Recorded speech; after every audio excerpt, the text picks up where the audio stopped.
माँ ने उसे फिर बेकारी के ताने दिए, बुरा भला कहा, मगर वो सर झुकाए सुनता रहा। उसका बाप बिस्तर पर पड़ा खामोश निगाहों से उसे देख रहा था। माँ के ताने और फिटकार को तो वो बर्दाश्त कर सकता था, मगर बाप की निगाहों में छुपी हुई उदासी और बेबसी उसके लिए नाकाबिले बर्दाश्त थी। वो अपने बाप की निगाहों को बखूबी पढ़ सकता था, समझ सकता था। जब तक उसका बाप रिटायर नहीं हुआ था और जिसे बीमारी ने इस हाल तक नहीं पहुंचाया था, वो उसकी हर जायज और नाजायज फरमाइश को पूरा करता चला आया। वो चाहता था उसका बेटा पढ़ लिख कर इस काबिल बन जाए कि वो अपने पांव पर खड़ा हो सके। हर माँ बाप की यही ख्वाहिश होती है कि उनकी औलाद उनकी जिंदगी ही में अपने पांव पर खड़ी हो जाए। जब वो तालीम से फारिग हुआ तो सबका यही ख्याल था कि उसे अच्छी सी नौकरी मिल जाएगी। उसने बड़े अच्छे नंबरों से ग्रेजुएशन किया था, मगर जब वो पहले ही दिन नौकरी की तलाश में निकला और शाम को थका हारा लौटा तो उसे न सिर्फ खुद से बल्कि तालीम से भी नफरत हो गई। इस तरह दिन गुजरते गए और नौकरी की तलाश में उसकी जूतियां घिस गईं। मगर उसे नौकरी ना मिली। घर में जो जमा पूंजी थी वो खत्म हो गई और फाकों की नौबत आ गई। बाप की बीमारी में इजाफा हो गया, बहन को स्कूल छोड़ना पड़ा।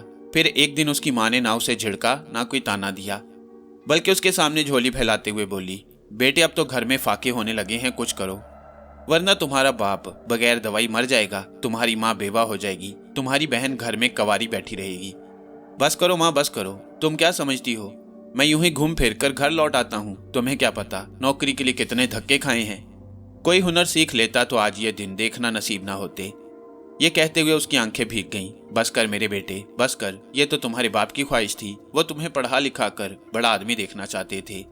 माँ ने अपने पल्लू से उसके आंसू पहुंचते हुए कहा। बहन दूर खड़ी ये सब बातें सुनकर परेशान होती रही।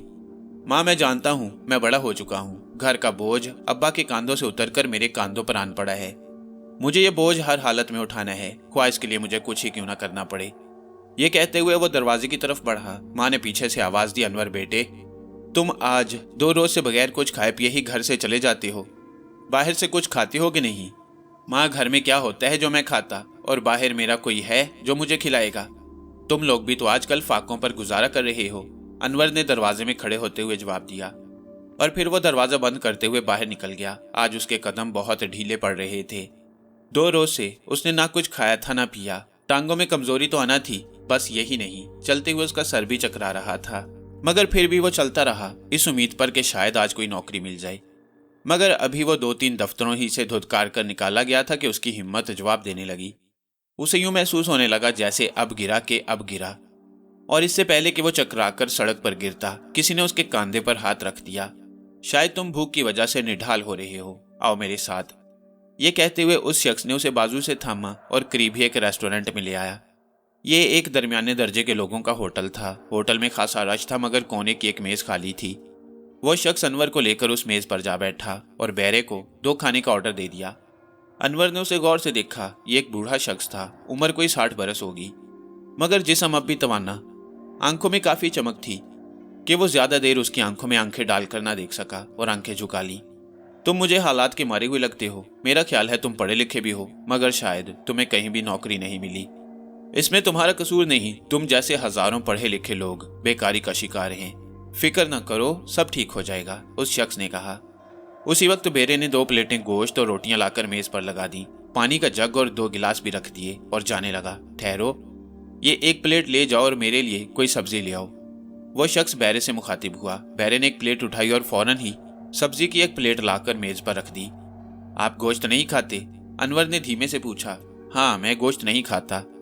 इसकी एक खास वजह है, उस शख्स ने रोटी का नवाला तोड़ते हुए कहा। अनवर ने यह नहीं सुना कि उसने क्या जवाब दिया। वो खाने पर टूट पड़ा और निवाले पर निवाले तोड़कर पेट में उतारने लगा। वो शख्स उसे गौर से देखता रहा।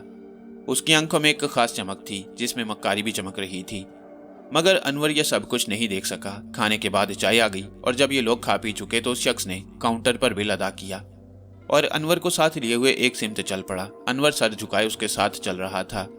उसकी हालत ऐसी थी जैसे उस शख्स ने उसके पेट की आग बुझाकर उसे अपना गुलाम बना लिया हो। और फिर ये लोग एक पब्लिक पार्क में जा बैठे। हाँ तो नौजवान, आजकल तुम बेकार हो और तुम्हें नौकरी की सख्त जरूरत है, उसने कहा। हाँ जनाब, अनवर सिर्फ इतना ही कह सका। तुम्हारा नाम क्या है? उसने पूछा। मुझे अनवर कहते हैं, उसने जवाब दिया। हाँ तो अनवर मियाँ, ये जो दुनिया है ना, ये दुनिया खुद गर्जी से भरी हुई है। कोई बंदा बगैर गर्ज के किसी के काम नहीं आता। मुझे भी तुमसे एक काम है, अगर तुम तैयार हो जाओ तो समझ लो तुम्हारे घर वालों की तमाम परेशानियां खत्म हो गईं। मैं तुम्हें इतनी दौलत दे सकता हूं कि तुम उसका तसव्वुर भी नहीं कर सकते। अब तुम ये पूछोगे कि तुम्हें क्या करना होगा, उस शख्स ने कहा। नहीं, अगर मुझे इतनी दौलत मिल जाए जिससे मेरे घर वाले खुशहाली की जिंदगी बसर कर सकें तो मैं इसके लिए सब कुछ कर सकता हूँ, चाहे इस काम में मेरी जान ही क्यों ना चली जाए, अनवर ने जज्बाती होते हुए कहा।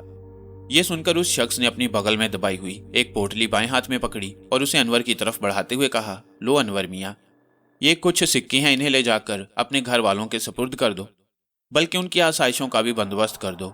अपने बाप का इलाज कराओ और भी जो जरूरतें हैं उनका एहतमाम करो। आपको ये कैसे पता चला? मेरे वालिद बीमार हैं, अनवर ने हैरान होते हुए कहा। मेरे पास एक मुवक्किल है जो मुझे ऐसी बातें बता देता है, उस शख्स ने कहा। अनवर के लिए ये सब कुछ हैरानकुन था, मगर ये वक्त सोचने का नहीं था। उस शख्स ने जो पोटली उसे पकड़ाई थी वो खासी भारी थी, इसलिए उसने उस शख्स पर हैरत का इजहार न होने दिया और बोला, अब मुझे क्या करना होगा? तुम पहले घर जाओ, मगर ये अपने घर वालों को ना दिखाना। इसमें से थोड़ा थोड़ा खर्च करना, घर वालों को कहना कि तुम्हें एक बहुत अच्छी नौकरी मिल गई है, और फिर आज ही के दिन तुम मुझे यहाँ मिलना और घर वालों से ये कहकर आना कि दफ्तरी काम की वजह से तुम किसी दूसरे शहर जा रहे हो और वहां तुम्हें कई माह लग सकती हैं, समझे? ये सुनकर अनवर ने सिर्फ सर हिला दिया जैसे वो सब कुछ समझ गया हो, और फिर उस शख्स से मुसाफिया करके अपने घर की तरफ चल दिया। जब वो घर में दाखिल हुआ तो माँ ने उसके चेहरे की शादाबी और बशाशत से अंदाजा लगा लिया कि उसके लिए कोई नौकरी मिल गई है। और फिर उसके ये 8 दिन जैसे पर लगाकर गुजर गए। उसके बाप का एक अच्छे डॉक्टर से इलाज होने लगा और वह पहले से खासा बेहतर हो गया। अनवर जब 8वें दिन घर से रुखसत होने लगा तो उसे ये मालूम न था कि उसकी जिंदगी के नए दौर का निहायत भयानक बाब शुरू होने वाला है। अगर उसे पता होता तो वो उस शख्स से मिलने घर से कभी ना निकलता। जब वो उस बाग में पहुंचा तो उस शख्स को अपना मुंतजिर पाया, और फिर वो दोनों एक ऐसे गोशे में जा पहुंचे जहां कोई शख्स मौजूद नहीं था। और फिर वो शख्स अनवर से यूं मुखातिब हुआ, देखो अनवर, मैं भी किसी जमाने में तुम्हारी तरह दुखों और हालात का मारा हुआ था, और मैं भी एक दिन जब भूख से तंग आकर खुदकुशी करना चाहता था तो मुझे भी एक शख्स ऐसा ही मिला जैसा कि मैं तुमसे मिला हूँ। उस शख्स ने भी मेरी इसी तरह मदद करके मुझे अपना गुलाम बना लिया। मैं उसके लिए वो सब कुछ करने के लिए तैयार था जैसा कि आज तुम हो। वो पहला शख्स था, मैं दूसरा, और तुम तीसरे आदमी हो जिसके पास वो चीज जा रही है जो मैं अभी तुम्हें दूंगा। मुझसे पहला शख्स तो छुटकारा पा चुका, आज मैं पालूंगा, मगर तुम इस चीज से छुटकारा नहीं पा सकोगे, क्योंकि वो चीज सिर्फ 3 शख्सों तक पहुंच सकती है, किसी चौथे के पास नहीं। वो चीज है क्या? अनवर ने पुरतजस्सुस लहजे में पूछा। इस पर उस शख्स ने एक जेबी घड़ी निकाली जो कि सोने की थी। उसकी जंजीर भी सोने की थी, और वो घड़ी उसने अनवर की तरफ बढ़ा दी। अनवर ने झपट कर वो घड़ी उस शख्स से पकड़ी और निहायत इश्तियाक भरी नजरों से उसे देखने लगा। अनवर, तुमने इस घड़ी को लेने में बहुत जल्दी की है, अब तुम इसके बारे में भी जान लो। इस घड़ी की सिफ्त यह है कि तुम्हें जितने पैसों की जरूरत पड़े तुम इस घड़ी से तलब करोगे तो तुम्हारे सामने सोने चांदी के सिक्कों का ढेर लग जाएगा। और इस घड़ी की दूसरी बात यह है कि इस घड़ी से एक आसेब वाबस्ता है जो हर माह चांद की 14वीं रात को रात के 12 बजे इस घड़ी में से नमूदार होगा, जो तुमसे खून तलब करेगा, और खून भी किसी इंसान का, और तुम्हें हर हालत में किसी शख्स को हलाक करके उसके लिए खून मुहैया करना होगा। उस शख्स की ये बात सुनकर खौफ और दहशत के मारे अनवर के रोंगटे खड़े हो गए और उसका मुंह खुले का खुला रह गया। उसके तसव्वुर में भी ये बात ना थी कि दौलत के लालच में उसे इस किस्म के जालिमाना काम अंजाम देने होंगे। उसने फौरन वो घड़ी उस शख्स को वापस कर देना चाहिए, मगर उसे यूं महसूस हुआ जैसे वो घड़ी उसके हाथ के साथ चिपक कर रह गई। उसने बहुत कोशिश की कि वो इस घड़ी से छुटकारा हासिल कर ले, मगर वो ऐसा न कर सका। उसके इस हालत को देखते हुए उस शख्स ने एक जोरदार कहका लगाया और बोला, अनवर, एक दिन इसी तरह मैं भी इस घड़ी को पकड़ने के बाद जब मुझे उस शख्स से असल सूरत हाल का पता चला तो मैंने उस घड़ी को खुद से दूर करने की बहुत कोशिश की, मगर ऐसा ना कर पाया, और फिर मैं अब तक 20 लोगों को हलाक करके इस घड़ी के आसेब की प्यास बुझा चुका हूँ। हालांकि हर बार मेरा ज़मीर मुझे सख्त मलामत करता रहा, मगर मैं बेबस और मजबूर रहा। मेरा तुम्हें यही मशवरा है कि इस तरह जोश में ना हो, सब्र करो। ये कहते हुए वो शख्स उठा और एक तरफ चला गया। उसके जाने के बाद अनवर भी उठा और घर की तरफ जाने की बजाय किसी अनजानी मंजिल की तरफ चल दिया। वो घर वालों से कह आया था कि वो दफ्तर के काम के सिलसिले में दूसरे शहर जा रहा है जहां उसे कई महीने लग सकते हैं। वो सोने के सिक्कों को चांदी के सिक्कों में तब्दील करके घर वालों को इतने पैसे दे आया था कि अगर वो कई साल घर ना लौटता तो घर वालों को पैसों की तंगी ना होती।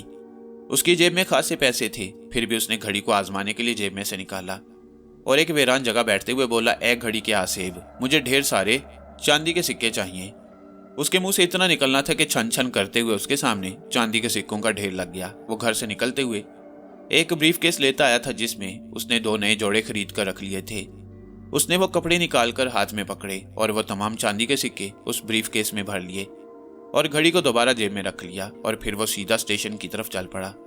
और वहां पहुंचकर उसने मालूम किया कि कौन सी गाड़ी जाने वाली है। पता चला आगरा के लिए प्लेटफॉर्म पर अभी एक गाड़ी आकर रुकी है जो आगरा जा रही है। उसे ताजमहल देखने का बड़ा शौक था। उसने जल्दी से टिकट खरीदा और प्लेटफॉर्म पर जा पहुंचा जहां खूब रेल पेल थी। कुल्ली लोगों का सामान उठाए डब्बों में घुस रहे थे और कुछ सवारियों का सामान उठाए गाड़ियों से उतर रहे थे। अनवर के पास तो सिर्फ एक ब्रीफकेस था, उसे कुल्ली की जरूरत नहीं थी। वो एक डिब्बे में घुस गया और उसे बैठने के लिए जगह भी मिल गई। उसने सरसरी तौर पर मुसाफिरों पर निगाह डाली। कोई शख्स उसके मजाज का नहीं था जिससे बातें करते हुए वो सफर को खुशगवार बनाता। उसने सर खिड़की से बाहर निकाला और लोगों को भागदौड़ करते हुए देखने लगा। और फिर घंटी बजी। इसके साथ ही गार्ड ने सीटी बजाकर हरी झंडी दिखा दी। इसके साथ ही गाड़ी एक झटके के साथ चल पड़ी और फिर आहिस्ता आहिस्ता उसकी रफ्तार में तेजी आती गई। अनवर बाहर के मंजर में खो गया। करीब की जमीन तेजी के साथ खिसकती हुई और दूर की चीजें उसे साथ साथ चलती हुई महसूस हो रही थीं। काफी देर वो ये सब देखता रहा और फिर किसी बच्चे की आवाज ने उसे चौंका दिया, डब्बे के अंदर के माहौल को देखने पर मजबूर कर दिया। एक खातून अपने बच्चे को चुप कराने की कोशिश कर रही थी मगर बच्चा था कि रोए ही जा रहा था। ये खातून बिल्कुल उसके सामने वाली सीट पर बैठी हुई थी। उसका शौहर भी उसके साथ बैठा हुआ था। उसने भी बच्चे को चुप कराने की कोशिश की। बच्चा था कि चुप होने का नाम ही नहीं ले रहा था। अचानक ना जाने अनवर को क्या सूझी या फिर उसे बेख्याली में हरकत हो गई। उसने सोने की वो जेबी घड़ी निकाली और उसकी जंजीर को पकड़कर घड़ी को बच्चे के सामने हिलाने लगा। घड़ी पर नजर पड़ते ही बच्चा एकदम सहम कर खामोश हो गया और मां के साथ लग गया और अनवर ने घड़ी दोबारा जेब में डाल ली। उस मर्द ने जब अनवर के पास सोने की घड़ी देखी तो उससे मरूब हो गया और उसे बात करने में पहल करते हुए बोला, वीर जी तुसा केड़े शहर जाना है? मगर अनवर ने उसे कोई जवाब नहीं दिया और सर खिड़की से बाहर निकालकर एक बार फिर बाहर के मंजर में खो गया। सरदार जी ने भी खामोशी इख्तियार कर ली और फिर वक्त गुजरते उसे पता न चला। कई स्टेशन आए और गुजर गए। कई नए मुसाफिर डब्बे में घुस आए और कई उन स्टेशनों पर उतर गए। उनमें वो सरदार जी भी थे। और फिर आगरा स्टेशन आ गया और वो भी गाड़ी से नीचे उतर आया। उसने एक नज़र प्लेटफॉर्म पर डाली और बोझल बोझल कदमों स्टेशन से बाहर निकल आया। अभी पूरी तरह दिन नहीं चढ़ा था। सड़कों पर बहुत कम लोग नजर आ रहे थे। इस सफर से उसका जिस्म कुछ दुखने लगा। उसने सोचा पहले चलकर किसी रेस्टोरेंट में नाश्ता कर लिया जाए और फिर घूमते फिरते उसकी नज़र एक रेस्टोरेंट पर पड़ी। यह अच्छा खासा होटल था। होटल के बाहर गाड़ियां खड़ी थीं। गरीब तबके के लोग ऐसे होटलों में कदम बढ़ाते हुए भी घबराते थे मगर अनवर के पास तो पैसों की कमी ना थी और उसने बेहतरीन लिबास भी जेबे तन कर रखा था। उसके कदम रेस्टोरेंट की तरफ बढ़े। जब वो होटल में दाखिल हुआ तो उसे अंदर सिर्फ चंद लोग नाश्ता करते हुए नजर आए। वो एक टेबल पर बैठा ही था कि एक बैरा दौड़ते चला आया और उसने मेन्यू उसकी तरफ बढ़ा दिया। अनवर ने सरसरी नजर उस पर डाली और नाश्ता लाने को कहा। बैरे ने फौरन तामील की और नाश्ता लाकर मेज पर सजा दिया। अनवर ने पेट भरकर नाश्ता किया। बैरा बिल ले आया। उसने बिल के साथ बैरे को अच्छी खासी टिप भी दी और रेस्टोरेंट से बाहर निकल आया। सूरज निकल चुका था और अब बाजारों में अच्छी खासी रौनक हो गई। ये शहर उसे बहुत अच्छा लगा। लोग भी बड़े खुश इखलाक थे। उसने सोचा चांदमाई शहर में गुजार लिए जाएं। इसके लिए उसे एक छोटे से साफ सुथरे मकान की जरूरत थी मगर उसने सोचा वो छड़ा छांट है, भला उसे कौन अपना मकान किराए पर देगा। किसी होटल में वो रहना नहीं चाहता था, इसलिए उसने सोचा पहले किसी मकान के बारे में कोशिश कर लेना चाहिए। चलते चलते वो एक गली में से गुजर रहा था कि उसे एक जगह कुछ भीड़ दिखाई दी। उसके कदम तेजी के साथ उस तरफ उठ गई। करीब पहुंचकर एक आदमी से पता चला हवेली नीलाम होने वाली है। पुलिस वाले हवेली के मकीनों और हवेली का सामान निकाल निकाल कर बाहर रख रहे हैं। अनवर ने यह मंजर देखा तो उससे रहा ना गया और उसने आगे बढ़कर अदालत के आदमी से बात की। क्यों जनाब, ये हवेली क्यों नीलाम की जा रही है और इसके मकीनों को क्यों इस बेदर्दी के साथ बाहर निकालकर रुस्वा किया जा रहा है? उस शख्स ने एक नज़र अनवर पर डाली और उसकी हैसियत का जायजा लेने लगा। उसे अंदाजा हो गया कि यह नौजवान पढ़ा लिखा है और साहिब हैसियत है, इसलिए उसने अनवर से बड़े नरम लहजे में बात की और बोला, इस हवेली के नवाब का पिछले दिनों इंतकाल हो गया है। वो अपने पीछे अच्छा खासा कर्जा छोड़कर मरे हैं। उनके घर वाले इतना कर्जा उतारने के मुतहम्मिल नहीं, इसलिए जिस शख्स ने कर्जा हासिल किया था उसने अदालत से रुजू किया और आखिर उसे इस हवेली को नीलाम करके अपनी रकम वसूल करने का ऑर्डर मिल गया।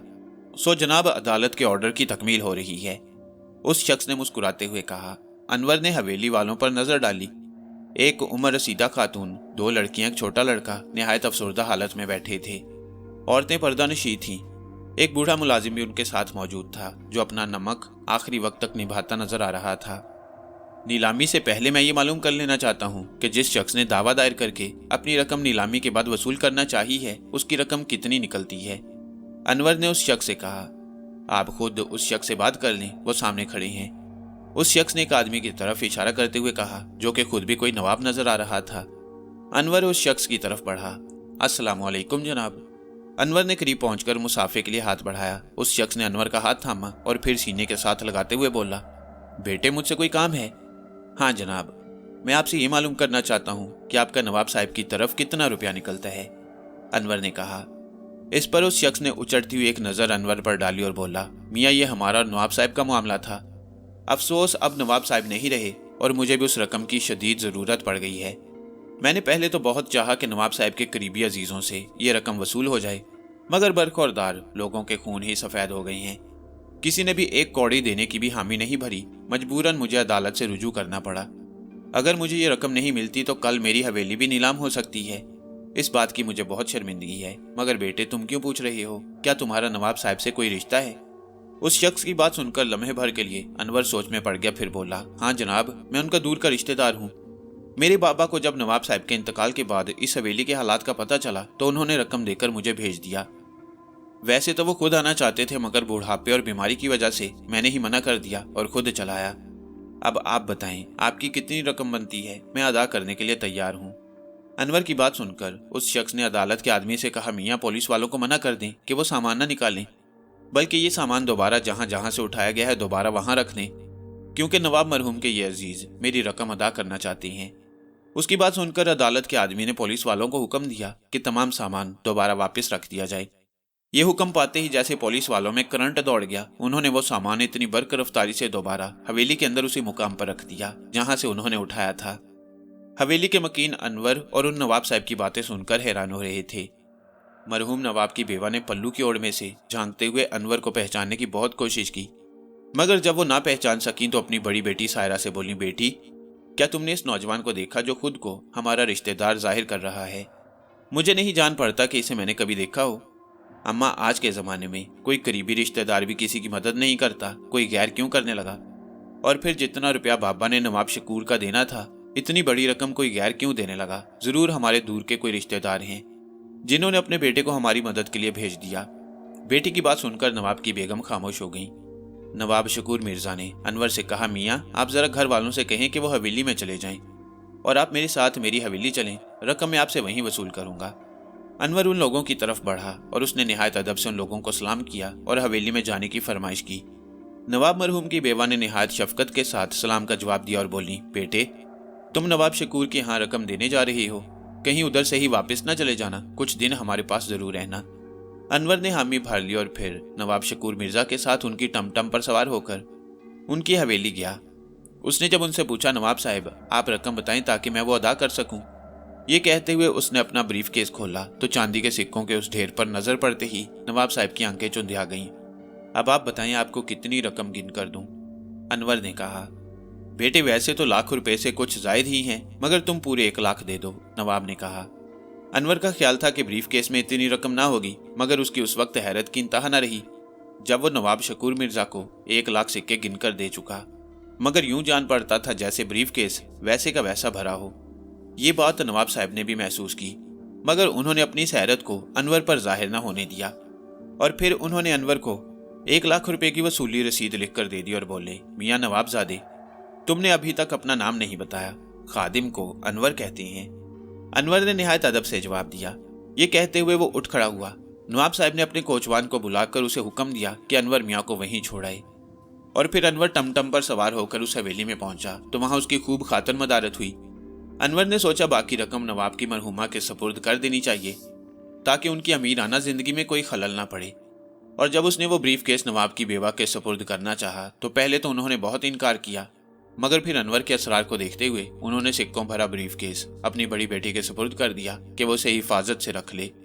अनवर के लिए एक शानदार कमरे में रहने का इंतजाम पहले ही हो चुका था और उसके खादिम ने जब अनवर को ले जाकर उस कमरे में छोड़ा तो वो उस कमरे की सजावट देखकर हैरान रह गया और फिर जब उसने नरम नरम गद्दों वाली मसहरी पर खुद को दराज किया तो मुसाफत और दिन भर की थकावट की वजह से पड़ते ही खराटे लेने लगा। हवेली का बूढ़ा मुलाजिम उसका खाना लेकर आया। उसने एक दो बार उठाने की कोशिश की, मगर फिर ये सोचकर कि ना जाने कहां से सफर करके थका मंदा आया है, सोए रहने दो, वापस चला गया। आधी रात के वक्त उसकी आंख खुल गई तो उसे यूं लगा जैसे कमरे में कोई चल फिर रहा है। शमादान की मध्यम मध्यम रोशनी कमरे में मौजूद थी, मगर उसे कोई नजर नहीं आ रहा था। और फिर यह समझते हुए कि शायद उसका वहम हो, दोबारा सो गया। सुबह बूढ़े मुलाजिम ने आकर उसे उठाया और खिड़की के पर्दे हटा दिए। खिड़की खोल दी तो ठंडी ठंडी हवा के झोंकेदार आए, जिससे अनवर ने खुद में तरोताजगी महसूस की और फिर जरूरी हाजात के बाद खूब पेट भरकर नाश्ता किया। अभी वो नाश्ता से फारिग हुआ ही था कि कमरे में मरहूम नवाब की बेवा दाखिल हुई।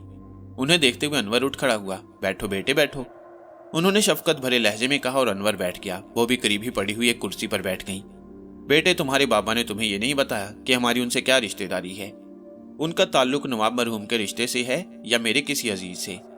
इस बारे में ना उन्होंने मुझे कुछ बताया, ना मैंने ही पूछा। मैं तो सिर्फ ये जानता हूँ, उन्हें जैसे ही आप लोगों के हालात का पता चला मुझे फौरन ही तलब कर लिया और यहाँ का पता बताते हुए मुझे रकम दी और फौरन ही रवाना कर दिया। अनवर ने बात बनाई। अच्छा, तो फिर तुम यही बता दो कि तुम कहाँ से आए हो और कहाँ के रहने वाले हो? उन्होंने पूछा। हमारा ताल्लुक अंबाले की एक जिम्मेदारी से है, उसने एक और झूठ बोला। नवाब की बेवा सोच में पड़ गई, मगर उन्हें यह याद नहीं आया कि अंबाले के किसी घराने का भी उनसे अगर कोई ताल्लुक होता तो याद आता। कुछ देर वहां बैठने के बाद वो उठकर चली गईं। उनके जाने के बाद वो सोचने लगा कि अब चलकर आगरा की पुरानी इमारतों की सैर करना चाहिए। खासकर वो ताजमहल को देखना चाहता था। और फिर वो शहर की सैर के लिए हवेली में से चल पड़ा। उसने एक तांगा लिया और वहां जा पहुंचा। उसने देखा इस इमारत को देखने के शौक में ना जाने किस किस मुल्क से लोग यहाँ आए हुए थे। खूब चहल पहल थी। अनवर ने सारा दिन उसी इमारत के इर्द गिर्द घूमते हुए गुजार दिया और फिर शाम होने से पहले ही वो हवेली में लौट आया। रात के वक्त मरहूम नवाब की बेवा उसके पास आई और खैर खैरियत पूछकर चली गई। बाद में बूढ़ा मुलाजिम खाना लेकर आ गया। खाने से फारिग होकर वह हवेली के पास ही बाग में टहलने लगा। इस दौरान उसे यह ख्याल आया कि चांद की 14वीं रात में सिर्फ ये 2 रातें बाकी रह गई हैं। तीसरी रात उस पर क्या क़यामत लेकर आएगी, कुछ कहा नहीं जा सकता। वो इन्हीं अंदेशों में गुम टहलता रहा और फिर अपने कमरे में जाकर मसहरी पर दराज हो गया। ये रात वो खूब गहरी नींद सोया। इसी तरह दूसरा दिन और दूसरी रात भी गुजर गई, मगर तीसरे दिन सुबह जब उसकी आंख खुली तो उसे खुद में अजीब सी बेचैनी महसूस हुई। एक अनजाना सा खौफ उसके दिलो दिमाग पर मुसल्लत होने लगा। उसने बड़ी मुश्किल से नाश्ता किया और हवेली से निकलकर दरिया की तरफ चल पड़ा।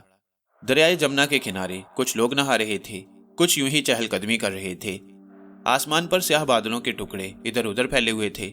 उसने खुद को इस माहौल में जज्ब करने की बड़ी कोशिश की, मगर उसके दिल का बोझ बढ़ता ही गया। जो बातें उस शख्स ने सोने की घड़ी देते हुए कही थी, उसके तसव्वुर ही से उसका दिल हौल खाने लगा। कई बार उसके जी में आया कि खुद को दरिया की मौजों के सुपुर्द कर दे, मगर वो ऐसा न कर सका। आज उसे अपने माँ बाप और बहन भाई बहुत याद आ रहे थे।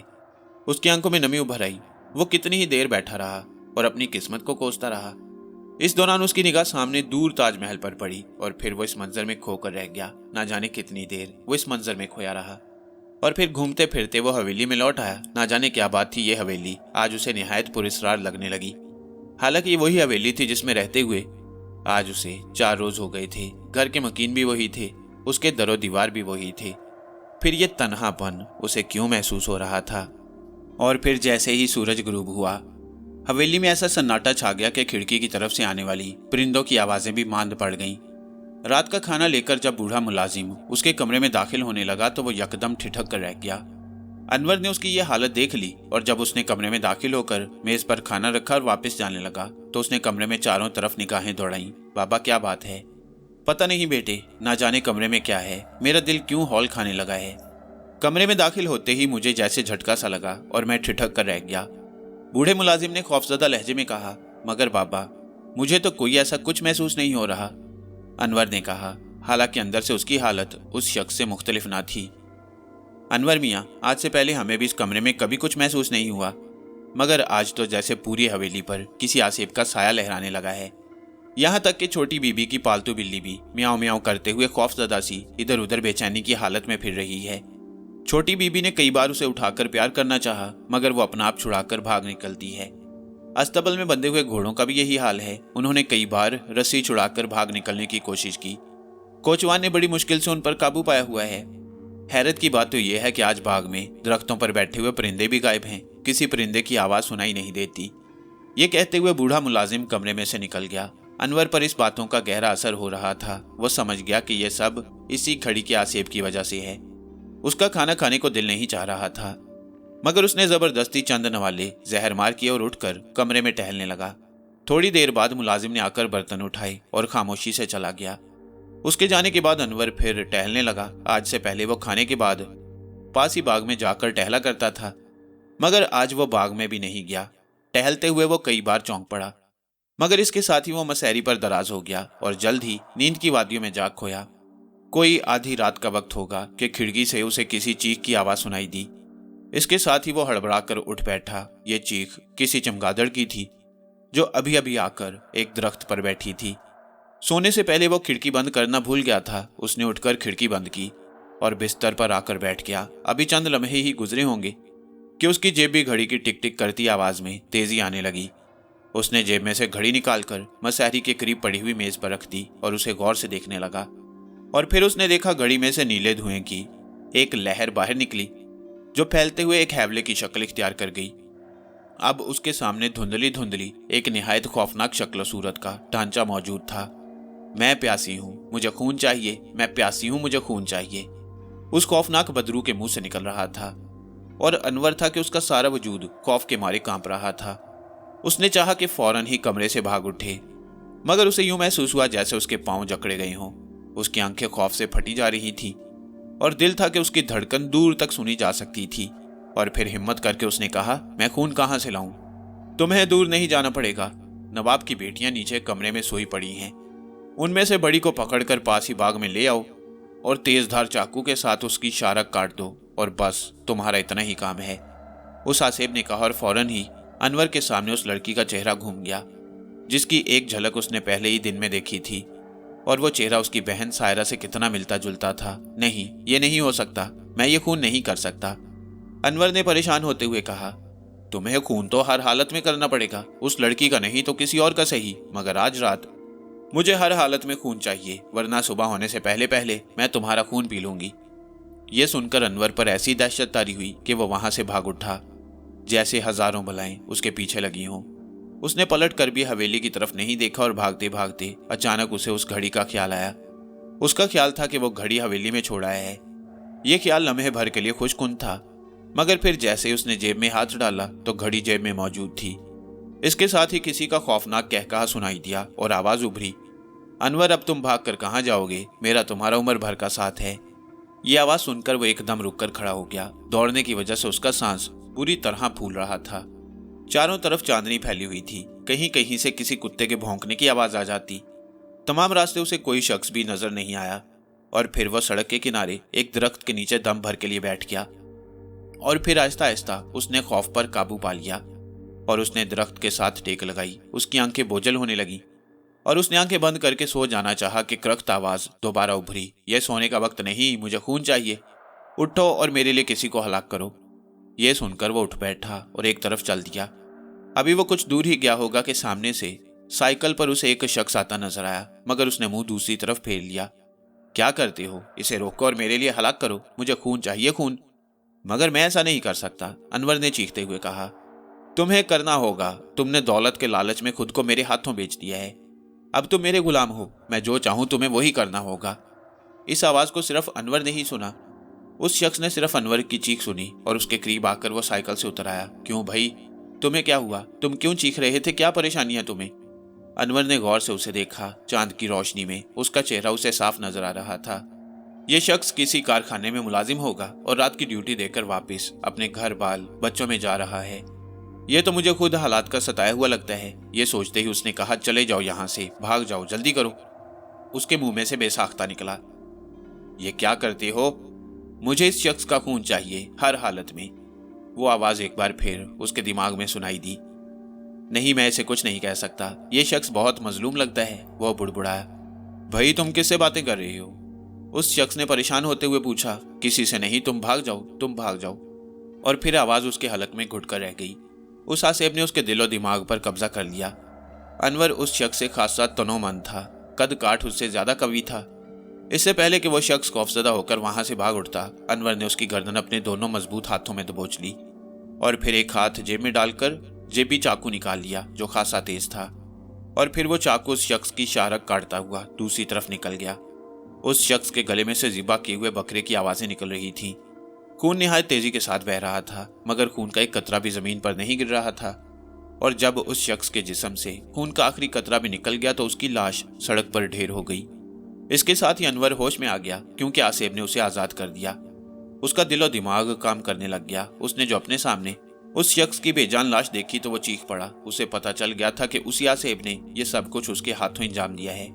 खून आलूद चाकू अब भी उसके हाथ में मौजूद था, जिसे उसने दूर झाड़ियों में फेंक दिया और खुद घुटनों में सर देकर धाड़े मार मार कर रोने लगा। इस तरह खासी देर गुजर गई कि उसे ख्याल आया कि अगर किसी ने उसे इस लाश के पास देख लिया तो वो पकड़ा जाएगा और फांसी का फंदा उसके गले तक पहुंच जाएगा। ये ख्याल आते ही वो वहां से भाग उठा और फिर सीधा दरियाए जमुना के किनारे पहुंचकर ही उसने दम लिया। अभी रात कुछ बाकी थी।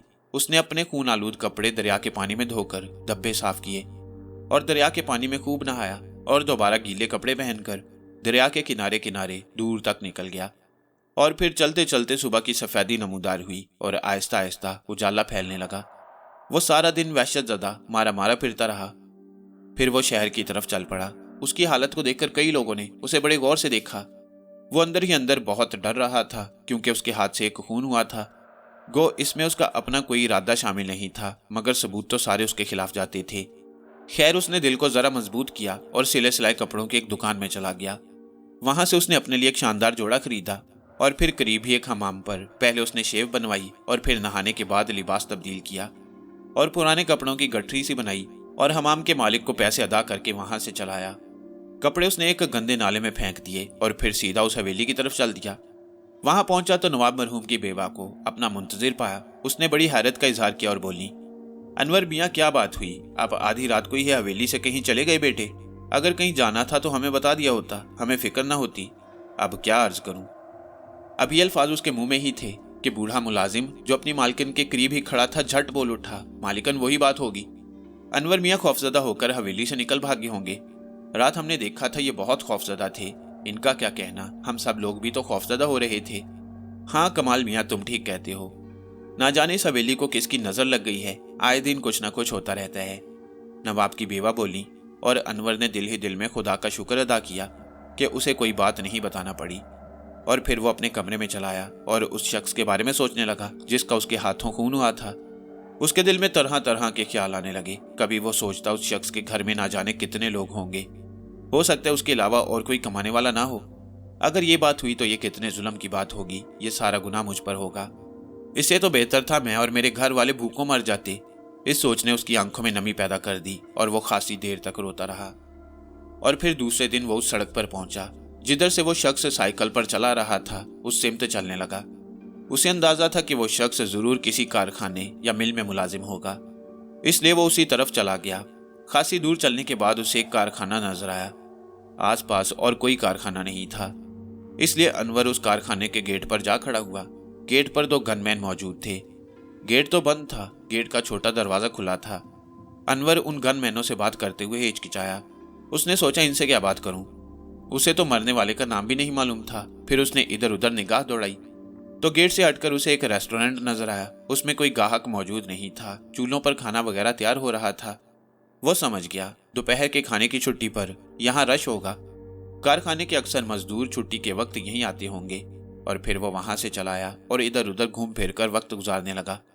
और जब उसे अंदाजा हो गया कि कारखाने में खाने की छुट्टी होने वाली होगी तो वो वहां से चला आया और रेस्टोरेंट में दाखिल होकर एक मेज पर बैठ गया। काउंटर पर बैठे हुए शख्स ने अपनी ऐनक के ऊपर से उस पर निगाह डाली और एक मुलाजिम को उस तरफ मुतवज्जा किया। वो शख्स तेजी से इस तरफ आया और मेज के करीब खड़े होकर बोला, बाबूजी क्या खाएंगे? और फिर जवाब सुने बगैर ही तेजी से बोलने लगा, मटर आलू, आलू गोश्त, दाल चावल, साग, माश की दाल। अनवर ने इतना ही सुना था कि बीच में बोल पड़ा, बस बस तुम आलू गोश्त ले आओ। बैरे ने यह सुना तो वापस हुआ। पहले उसने पानी का जग और गिलास रखा और फिर आलू गोश्त की प्लेट और गरम गरम चपातियां ला रखी। अनवर ने अभी पहला लुकमा लिया ही था कि कारखाने से सायरन की आवाज बुलंद हुई। इसके साथ ही लोग गेट में से निकल निकल कर इस तरफ आने लगे और फिर देखते ही देखते तमाम मेजें और कुर्सियां फुल हो गईं। अनवर की मेज पर भी 3 आदमी आ बैठे। एक ने तो अपना टिफिन बॉक्स खोल लिया दूसरे दो आदमियों ने बहरे को कुछ खाने को लाने को कहा। अनवर ने एक बात महसूस की, इस कारखाने में हिंदू, मुसलमान और दूसरे मजहब के लोग काम करते थे। होटल के मुलाजिम उनकी शक्लें देखकर पहचान लेते कि वो शख्स किस मजहब से ताल्लुक रखता है। चंद घड़ियां पहले जब वो इसी रेस्टोरेंट में दाखिल हुआ था तो कितनी खामोशी छाई हुई थी, और अब इतना शोर था कि दूसरी मेज पर बैठे हुए शख्स की आवाज समझ में नहीं आ सकती थी। मगर वो जिस मकसद के लिए यहाँ आया था वो उसी टेबल पर पूरा हो गया। जो शख्स टिफिन में से घर से खाना लेकर आया था वो साथ वाले शख्स से यूं मुखातिब हुआ, अरे रामू, जब्बार भाई का कुछ पता चला कि उसे किसने हलाक किया? पुलिस वाले छान फटक तो कर रही हैं, उनका ख्याल है कारखाने में उसकी किसी के साथ दुश्मनी थी, उसी ने उसे कत्ल किया है। वो उसी ही शख्स की तलाश में है। 3 आदमियों पर उन्हें शक है। एक पठान जिसने जब्बार को सूद पर कुछ कर्ज दिया था, क्योंकि 2-1 बार उसने आकर जब्बार भाई से झगड़ा भी किया और धमकी भी दी। इसके अलावा वो फोरमैन कृष्णा, जिसे जब्बार भाई ने ज्यादा काम लेने की वजह से खरी खरी सुना दी थी कि वो ज्यादा काम नहीं करेगा। इस बार भी उन दोनों की तू मैं हुई थी। जब्बार भाई ने उससे सख्त कलामी की थी। पुलिस वालों का ख्याल है उस शख्स ने गुस्से में आकर जब्बार भाई को हलाक कर दिया। और तीसरा कौन? पहले शख्स गोपी ने पूछा। उसके बारे में मालूम नहीं हो सका, बस इतना ही पता चला है कि वो आदमी भी कारखाने ही का है। रामू ने बताया, मेरा ख्याल है आज छुट्टी होने पर हम लोग जब्बार भाई के घर चलें और उसके घर वालों से उसके मरने का अफसोस करें। गोपी ने कहा। हाँ गोपी, ये बात तो मैं भी तुमसे कहने वाला था। मैं तो ये सोच सोच कर परेशान हुआ जाता हूँ कि अब उस घर का क्या बनेगा। पहले ही उसके घर में गुजारा मुश्किल से हो रहा था। जब्बार भाई अकेला कमाने वाला था और 10 अफराद खाने वाले थे। वो और उसकी बीवी, 4 बच्चे, बूढ़े माँ बाप और 2 बहनें जिनकी अभी शादी नहीं हुई। तुम जानते ही हो जितनी वो तनख्वाह लेता था उससे तो 2 वक्त की रोटी ही मुश्किल से चलती थी। दूसरे खर्च कहाँ से पूरे होते? बेचारा सूद पर कर्ज ले लेकर इतना मकरूज हो गया कि अक्सर कहा करता, रामू, अगर हमारे मजहब में खुदकुशी हराम ना होती तो मैं कब का खुदकुशी कर गया होता। मैं अक्सर उसे समझाता रहता कि फिक्र की कोई बात नहीं, भगवान जरूर सुनेगा। मेरी बातों से उसे तसल्ली जरूर होती, मगर किसी जालिम ने उसे मारकर उसके अरमान तो पूरे कर दिए। मगर ये सोच सोच कर मैं सख्त परेशान हो रहा हूँ कि अब उस घर का क्या होगा। ये कहते हुए रामू उदास हो गया और उसने खाना छोड़ दिया। तुम खाना खाओ, भगवान ने ही पैदा किया है, वो उनके लिए असबाब भी जरूर पैदा करेगा। गोपी ने कहा और रामू दोबारा खाने लगा। अनवर जो उनकी बातें सुन रहा था मुतमईन हो गया। उसने सोचा कि जब तक कारखाने की छुट्टी नहीं होती वो यहीं कहीं वक्त गुजार लेगा और छुट्टी के वक्त गेट पर आकर खड़ा हो जाएगा। जब ये दोनों छुट्टी होते ही जब्बार के घर जाने लगेंगे तो इनका पीछा करेगा। इस तरह उसे जब्बार के घर का पता चल जाएगा। इस तरह उस घर में पहुंचकर वो उन लोगों को इतने सोने चांदी के सिक्के देगा कि सारी जिंदगी आराम और ऐश से गुजारेंगे। और फिर वो बिल देकर होटल से निकल आया। उसे पता चल गया था कि कारखाने में छुट्टी किस वक्त होगी, और फिर वो पूरे वक्त पर कारखाने के गेट पर जा खड़ा हुआ। और जब रामू और गोपी कारखाने से निकले तो उनके पीछे हो लिया। उसकी किस्मत अच्छी थी कि वो दोनों पैदल थे, वरना अगर उनके पास साइकिलें होती तो उनका पीछा करना मुश्किल हो जाता। और फिर वो एक गली में घुसे और एक मकान पर जाकर खड़े हो गए, जहां बाहर पहले ही कुछ लोग दरियों पर बैठे थे। अनवर ने मकान देख लिया, मगर उसके ख्याल में इस वक्त उसे वापस चले जाना चाहिए था, क्योंकि इतने लोगों में वो जब्बार के अपने लोगों से किस तरह बात कर सकता था। और फिर वो वापस चला आया। हवेली में रोज की तरह आज भी उसका इंतजार किया जा रहा था। अनवर ने नहाकर कपड़े तब्दील किए तो मुलाजिम उसके लिए खाना ले आया। खाने से फारिग होकर वो कुछ देर के लिए हवेली की मालकन के पास जा बैठा और इधर उधर की बातें करने लगा। हवेली वाले उसे घर का फर्द समझने लगे थे और अनवर ने भी खुद को वहां खासा मुतमईन पाया। और फिर तीसरे दिन वह हवेली से निकला तो सीधा जब्बार के घर की तरफ चला। जब वो गली में दाखिल हुआ तो उसने देखा उस मकान के बाहर एक शख्स खड़ा जब्बार के घर वालों से झगड़ा कर रहा है। वो करीब पहुंचा तो पता चला मालिक मकान है, जो जब्बार के बूढ़े माँ बाप को धमकी आमेज लहजे में घर खाली करने को कह रहा था। अनवर को उस पर बहुत गुस्सा आया। जब वो शख्स ज्यादा बदतमीजी पर उतर आया तो अनवर ने आगे बढ़कर उसका गिरेबान पकड़ लिया और जवानी के ताज़ा खून की गर्मी ने उसके 2 चांटों ही में उस शख्स को दिन में तारे दिखा दिए। और वो बुखलाकर बिटर बिटर अनवर को देखने लगा। क्यों मियाँ, मैंने आपका क्या बिगाड़ा है जो आपने मेरी ये दुर्गत बना दी? इज्जतदार शायरी हूँ, लोगों में मेरी बड़ी इज्जत है, और आपने खड़े खड़े इस मोहल्ले के लोगों के सामने मुझे जलील करके रख दिया। आखिर मुझे ये किस बात की सजा दी गई है? वो शख्स बोला। ये सजा तुम्हें इस बात पर दी गई है कि तुमने एक बूढ़े शख्स के साथ निहायत बदतमीजी का मुजाहरा किया है। अनवर ने गुस्से में कहा। मियाँ, मैं भी तो कई महीनों से अपना किराया वसूल करने के लिए अपनी जूतियां खिसाता रहा। बेटा था जो हर बार टाल मटोल करता, अब वो मर गया है तो यहाँ कौन है जो कमाने वाला है, और जिससे मैं किराया वसूल करूंगा। इसलिए इस बूढ़े से कहा था कि मकान फौरन खाली कर दो। ताकि मैं इसे किसी ऐसे शख्स के हाथ किराए पर उठाऊं जो महीने के महीने किराया तो अदा कर सके। उस शख्स ने कहा, तुम ये मकान बेचोगे? अनवर ने नरम पड़ते हुए पूछा। क्यों नहीं हुजूर, कुछ अच्छे दाम मिल जाएं तो बेच दूंगा, वो शख्स बोला। अच्छा, कल इसी वक्त यहाँ कागजात तैयार करवा लाना, ये मकान इस बुजुर्ग के नाम होगा, और याद रखो हद से ज्यादा मकान की कीमत ना लगाना, वरना मुझसे बुरा कोई ना होगा। वहां मौजूद लोग अनवर की रहमदिली और फैयाजी पर अशश कर उठे। ये देखते हुए जब्बार का बूढ़ा बाप आगे बढ़कर अनवर के कदमों पर गिर गया। अनवर ने जल्दी से उसे बाजुओं से पकड़कर उठाया। उसने देखा बूढ़े शख्स के झुर्रियों भरे चेहरे को आंसुओं ने बिल्कुल ही भिगो दिया और उसकी आंखें तशक्कर से डूबी हुई थी। बेटे, खुदा ने तुम्हें हमारे लिए फरिश्ता बनाकर भेजा है। अगर तुम आ जाकर हमें इसके चुंगल से ना बचाते तो मैं अपनी जवान बहू, बीवी और छोटे छोटे बच्चों को लेकर कहाँ जाता। मरने वाला तो मर गया, हमारे लिए ये दिन देखने को छोड़ गया। वो जिंदा था तो बाहर तौर जिंदगी गुजर ही रही थी। बूढ़े शख्स की बातों को सुनकर अनवर अपने माजी में चला गया। उसके घर की हालत भी तो ऐसी ही थी। फाकों की नौबत आ चुकी थी। 2 वक्त की रोटी मुश्किल से मुयस्सर थी। अब वो इस मसले से निपटना चाहता था। उसने जेब में हाथ डालकर चांदी के कुछ सिक्के निकालकर बूढ़े शख्स के हवाले की और बोला, बाबा, ये कुछ रुपए हैं, इनसे गुजारा करो, मैं कल फिर आऊंगा, ताकि ये मकान रजिस्ट्री करवाकर रजिस्ट्री आपको सौंप दूं, ताकि ये रोज रोज के चक्कर से तो आपकी जान छूट जाए।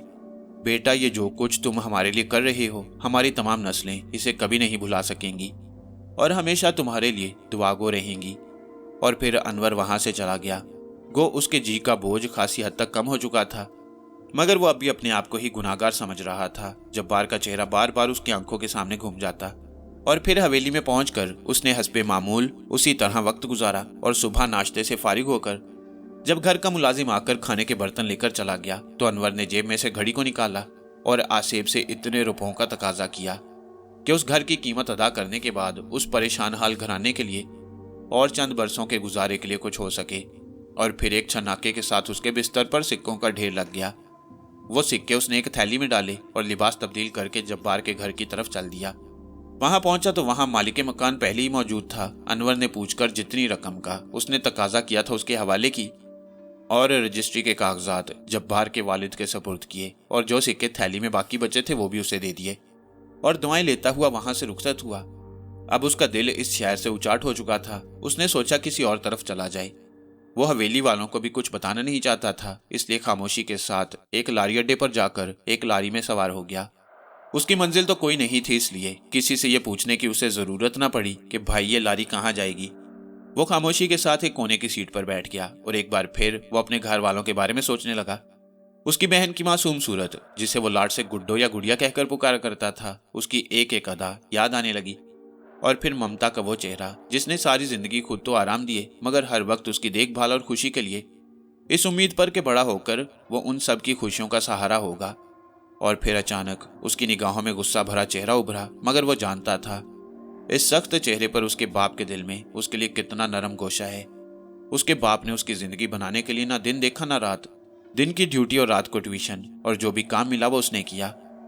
यहाँ तक कि अब तो उसके जिस्म पर झुर्रियों ने अच्छा खासा जाल बुन दिया था। अभी वो इन्हीं ख्यालों में गुम था कि अचानक चेकर की आवाज ने उसे चौंका दिया। कहाँ जाना है बाबू? अनवर ने कोई जवाब नहीं दिया। जेब में से चांदी का एक सिक्का निकालकर उसकी हथेली पर रख दिया और ला ताल्लुक सा बैठ गया। चेकर को बड़ी हैरत हुई। कभी वो चांदी के सिक्कों को देखता और कभी अनवर को, जिसने फिर नजर उठाकर उसे नहीं देखा तो चेकर खामोशी के साथ आगे बढ़ गया। आखिर लारी का आखिरी स्टॉप आ गया और लोग लारी में से उतरने लगे। वो भी लारी में से उतर आया और उसने माहौल पर एक तायराना नजर डाली। आबादी तो काफी थी मगर उसे शहर नहीं कहा जा सकता। अलबत्ता उसे चंद बड़े शानदार बंगले नजर आए। बस्ती के चारों तरफ पहाड़ भी थे, कुछ खुश्क थे और कुछ सरसब्ज। उसे अंदाजा हो गया ये कोई सेहत अफजा मुकाम है। उसे मंदिर भी नजर आए और मस्जिदें भी, मगर मस्जिदों की तादाद को देखते हुए उसे अंदाजा हो गया कि इस बस्ती में मुसलमानों की तादाद कुछ ज्यादा ही है। बाद में पता चला ये जगह एक मुसलमान रियासत का ही हिस्सा है। उसे भूख लगी थी, इसलिए उसकी नजर जब एक होटल पर पड़ी तो उसके कदम खुद ब खुद उस तरफ उठ गई। ये एक मुसलमान का होटल था, इसलिए उसे खाना अच्छा और मर्जी के मुताबिक मिल गया। जो शख्स सर्विस कर रहा था वो कुछ उधेड़ उम्र का था, लेकिन कद काठ ठीक था और उसके काम में फुर्ती भी थी। होटल में कोई खास रश नहीं था, वैसे एक दो बैरे और भी नजर आ रहे थे। अनवर ने सोचा ये शख्स इस इलाके का मालूम होता है, क्यों न इससे कुछ गपशप हो जाए, कुछ यहाँ के हालात ही मालूम हो जाएंगे।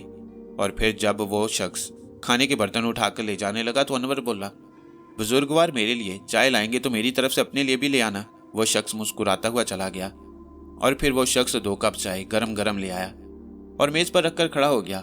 आप भी बैठ जाएं, आपका मालिक कुछ नहीं कहेगा, अनवर ने कहा और वो शख्स झिझकते हुए बैठ गया। अनवर ने उसे चाय पीने को कहा और खुद भी चाय की प्याली उठा ली और एक चुस्की लेते हुए बोला, क्या आप यहीं के हैं? हाँ मियाँ, ना जाने हम लोग कितनी नस्लों से यहाँ रहते आ रही हैं। अल्लाह का बड़ा करम है इस बस्ती पर, आज तक यहाँ कभी कोई वबा नहीं फैली, कभी सूखा नहीं आया। बरखा में जब बारिश होती है तो दूर दूर तक हरियाली छा जाती है, फूलों में निखार आ जाता है, सड़कें साफ सुथरी निखर आती हैं। बस यूं समझ लो ये सब उन बुजुर्गों की बरकत है जिन्होंने इस कुफर के गढ़ में इस्लाम की शमा रोशन की। उनकी तबलीग से यहाँ लोगों के दिल रोशन हो गए, दिल की स्याही धुल गई और सब लोग प्यार मोहब्बत से रहने लगे। अब यहाँ ना चोरी होती है और ना खून खराबा। सालों बाद अगर कोई किस्मत का मारा कोई भयानक जुर्म कर बैठे तो बड़े मियाँ जी और छोटे मियाँ जी उसे ऐसी सजा देती हैं कि वो मुर्दों से भी बदतर हो जाता है। वो शख्स कहता चला गया, बुजुर्गवार अभी तक आपने अपना नाम नहीं बताया और बड़े मियाँ और छोटे मियाँ कौन लोग हैं? अनवर ने कहा, मुझे अकबर कहते हैं और ये बड़े मियाँ और छोटे मियाँ भी बड़े अल्लाह वाले हैं। जुमेरात के जुमेरात लोग दरख्त के नीचे उनसे अपने मसाइल बयान करते हैं और दुआएं कराते हैं। मोहम्मद अकबर ने कहा, ये लोग भी यहीं के रहने वाले हैं क्या? अनवर ने पूछा। हाँ, इनके बड़ों ने उन बुजुर्गों के हाथों पर बैत की थी और अब ये सिलसिला अब तक चला रहा है। मगर बाबूजी, अभी तक आपने अपना नाम नहीं बताया। आपकी बातों से ये तो मालूम हो गया कि आप परदेसी हैं, मगर कहाँ से आए हैं और यहाँ किसके पास रहना है, ये तो बताया ही नहीं। अकबर मियाँ ने पूछा। इस पर अनवर संजीदा सा हो गया। अकबर मियाँ, मुझे अनवर कहते हैं। मैं एक मुसीबत में फंसा हुआ हूँ जिसकी वजह से डगर डगर शहर शहर मारा मारा फिरता हूँ। मेरी दास्तान ना ही सुनो तो बेहतर है, इससे मेरे जख्म हरे हो जाएंगे। अनवर ने कहा, क्या मियाँ कोई माली परेशानी है या किसी का कोई कर्ज देना है?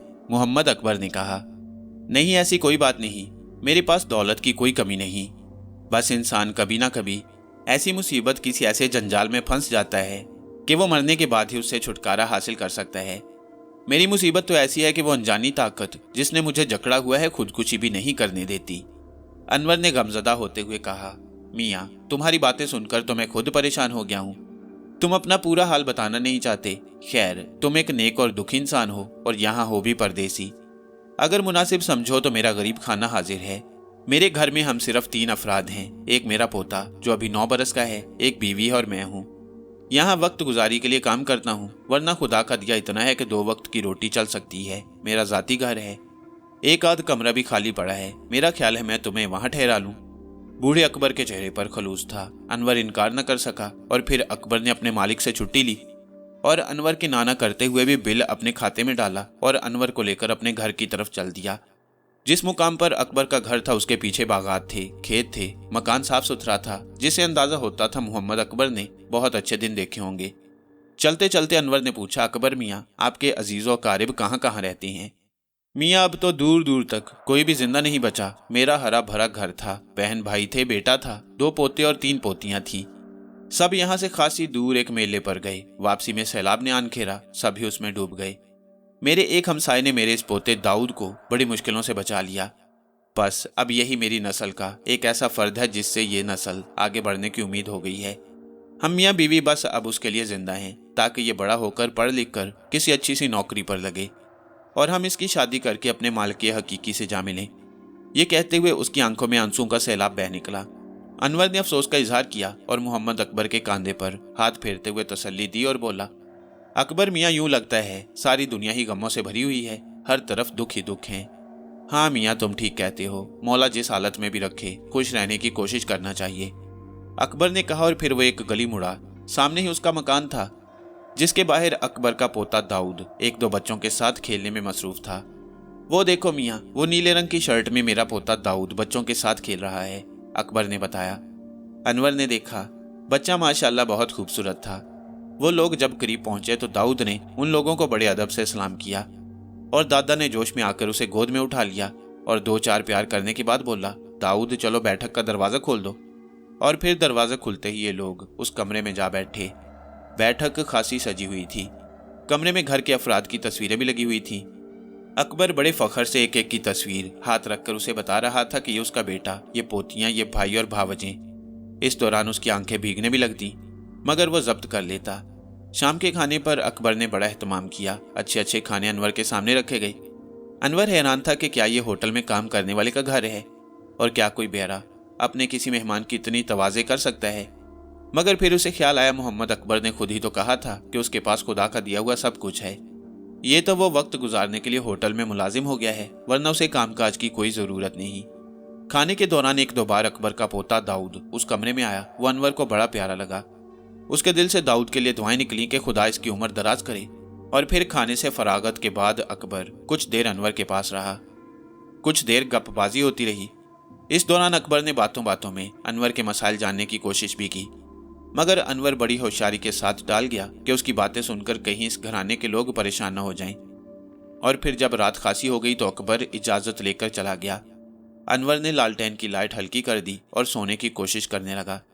अचानक उसकी तबीयत में बेचैनी पैदा होने लगी और वह चौंक पड़ा। आज चांद की 14वीं थी। ये जानकर वो सख्त परेशान हुआ। और फिर अचानक दाऊद का चेहरा उसके दिमाग की सतह से टकराया। वो समझ गया कि घड़ी का आसेब दाऊद का खून पीना चाहता है, और वो सटपटा कर रह गया। वो ऐसा हरगिज नहीं करेगा, चाहे आसेब उसे हलाक ही क्यों ना कर दे। मगर आसेब उसे हलाक क्यों करेगा, बल्कि वो तो उसे खुदकुशी भी नहीं करने देगा। वो जो चाहेगा वही कुछ होगा। अब वो उठकर बैठ गया और दोनों टांगों में सर लेकर खूब रोया। ये जो कुछ आसेब उसे चाह रहा था, उसकी निगाहों में इससे बड़ा जुल्म और कोई नहीं हो सकता था। अकबर उसका मोहसिन था और दाऊद अकबर की आंखों का नूर, उसकी उम्मीदों का मरकज। तो क्या आसेब मुझसे हर हालत में दाऊद को कत्ल करा देगा? इस ख्याल के आते ही वो सटपटा कर रह गया। उसने उठकर दीवारों के साथ टक्करें मार मार कर अपना सर लहूलुहान कर लिया। मगर उस आसेबी कुव्वत की वजह से उसके सर के टकराने की आवाज़ें दूसरे कमरे तक नहीं पहुंच रही थी। और फिर रात के 12 बजे घड़ी उसकी जेब में से खुद ब खुद निकलकर बिस्तर पर आ गिरी, और उसमें से सब्ज रंग का धुआं निकलकर एक हैवले की शक्ल इख्तियार करने लगा। उसे देखकर गुस्से के मारे अनवर की आंखें फटी जा रही थीं। एक कोने में दाऊद के खेलने वाला बैट पड़ा था। अनवर ने उसे उठाकर पूरी कुव्वत से उस घड़ी के आसेब पर वार करने लगा। इसके जवाब में उसे तंजिया कह के सुनाई दिए, और उस भूत का कुछ नहीं बिगड़ा। खुदाया, ये कैसी बेबसी है! आखिर ये मुझे किस गुनाह की सजा मिल रही है? मैं इस खबीस भूत के चुंगल में फंस कर ना जिंदों में रहा ना मुर्दों में, बल्कि इससे तो बेहतर था मुझे जहन्नुम में झोंक दिया जाए, ताकि मैं अकबर और दाऊद जैसे मजलूम लोगों के लिए अजाब ना बनूं। तुम जो कुछ सोच रहे हो उसका अब वक्त नहीं रहा। सूरज की पहली किरण निकलने से 1 घंटा पहले मुझे दाऊद का खून चाहिए। ऐसा खून पिए मुद्दतें गुजर गईं, और तुमने खुद इस बस्ती में आकर ये मुसीबत मोल ली है। तुम्हें मालूम नहीं यहाँ तुम्हारी जान को भी खतरा है, और मुझे भी।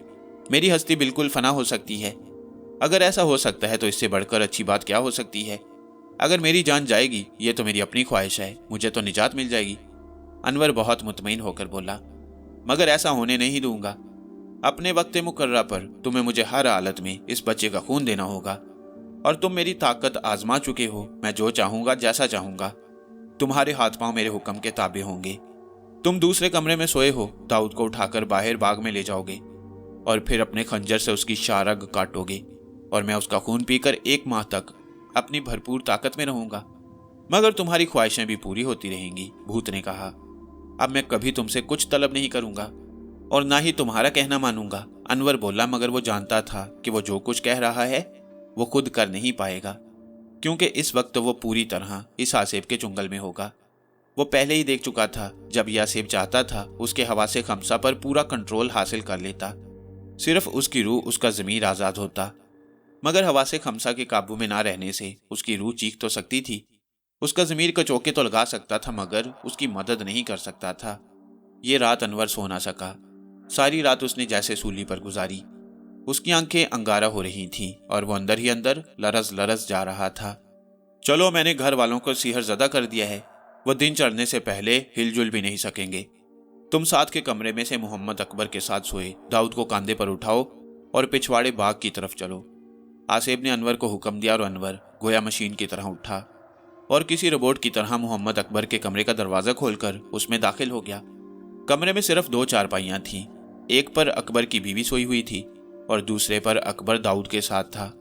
कमरे में लालटेन की हल्की हल्की रोशनी थी, और फिर अचानक अनवर की निगाह एक ताक में पड़े कुरान पाक पर पड़ी तो उसे एक झटका सा लगा। यूं महसूस हुआ जैसे वो आसेब के चुंगल से निकल रहा हो। मगर फिर एक जन्नाटेदार थप्पड़ उसके चेहरे पर पड़ा। उसके 7 तबक रोशन हो गए। और कलाम पाक से ध्यान हट गया और फिर उसने जल्दी से दाऊद को अपने कांधों पर उठा लिया और कुंडी खोलकर बाहर की तरफ लपका। चांद की 14वीं रात थी। चांद देर से तुलू हुआ, इसलिए उस वक्त बाहर का पूरा समा चांदनी में नहा रहा था। कहीं कहीं अजानें शुरू हो चुकी थी और इक्का दुक्का दहकान अपने खेतों और कुओं की तरफ जा रहे थे। उस गांव के मिस्त्री कमरू ने अपने हमसाये के ट्रैक्टर की देखभाल करनी थी, इसलिए वो उसके साथ ही उठकर चला आया ताकि उसके हमसाये के काम में हरज ना हो। एक दो किसान भी उनके साथ थे जो अपने अपने खेतों में काम करने जा रहे थे। ये लोग खुश गपियों में चले जा रहे थे। इनके पीछे छोटे मियाँ अबरार अहमद भी खुदा का जिक्र करते हुए चले जा रहे थे। दरअसल आज बड़े मियाँ अनवार अहमद की तबीयत कुछ नासाज थी, इसलिए आज उन्होंने उन्हें दरस देने के लिए भेज दिया। वादे नसीम के ठंडे ठंडे झोंके बड़े फरहद कुन लग रहे थे। ये सब लोग एक पगडंडी पर आगे पीछे चले जा रहे थे कि अचानक मिस्त्री कमरू को कुछ फासले पर एक शख्स नजर आया जो किसी बच्चे को उठाकर तेजी से एक सिमत जा रहा था। चांदनी में उसे अच्छी तरह नजर आ रहा था। बस फिर क्या था, वो अपने साथियों को लिए उस तरफ दौड़ा और अभी ये लोग अनवर के करीब पहुंचे ही थे कि आसेब ने इन पर हमला कर दिया। ये सब तो यूं हो गए जैसे दीवाने हों। किसी को अनवार और बच्चे का होश ना रहा। कमबख्त, जल्दी से बच्चे की गर्दन पर चाकू चला दे, आसेब ने गजबनाक होते हुए कहा। और फिर अनवर ने जेब में से चाकू निकाला। उसका फल खोला कि अचानक छोटे मियाँ अपने आगे जाने वाले लोगों को एक तरफ भाग कर जाते देखकर उनके पीछे लपक आए और जिस वक्त अनवर दाऊद पर वार करने वाला था, उन्होंने तस्बीह वाला हाथ बुलंद करके खबरदार, हाथ नीचे कर लो कहा। इस आवाज में ना जाने क्या ताकत थी, क्या असर था। अनवर का हाथ जमीन की तरफ आ गया और चाकू उसके हाथ से छूटकर दूर जा गिरा। इसके साथ ही कमरू और उसके साथी भी होश में आ गए। अब सारी सूरत हाल उनके सामने थी। उनमें से एक ने दाऊद को संभाल लिया और बाकी अनवर पर पिल पड़े। वो जूती तपार की कि अनवर जमीन पर पड़ा, जख्म खाए जा रहा था मगर उसके मुंह से उफ तक नहीं हो रही थी। गो आसेबी घड़ी उस वक्त भी उसकी जेब में थी, मगर आसेब बस्ती की हदूद के बाहर घड़ी से बहुत दूर एक दरख्त के नीचे तड़प रहा था। उसे खून की शदीद तलब हो रही थी। बस्ती के लोग अनवर को मारते मारते बकरियों के एक बाड़े में ले गए, जहां उसे छोटे मियाँ के हुक्म से डाल दिया गया और बकरियों को बाड़े में से बाहर निकालकर बाड़े पर पहरा बिठा दिया गया ताकि अनवर भागकर कहीं जा ना सके। छोटे मियाँ का कहना था, दरस के बाद यह मामला बड़े मियाँ के हजूर उठाऊंगा, वो जो चाहेंगे इस मरदूद को सजा देंगे। और फिर दिन चढ़ने लगा। ये बात पूरी बस्ती में आग की तरह फैल गई।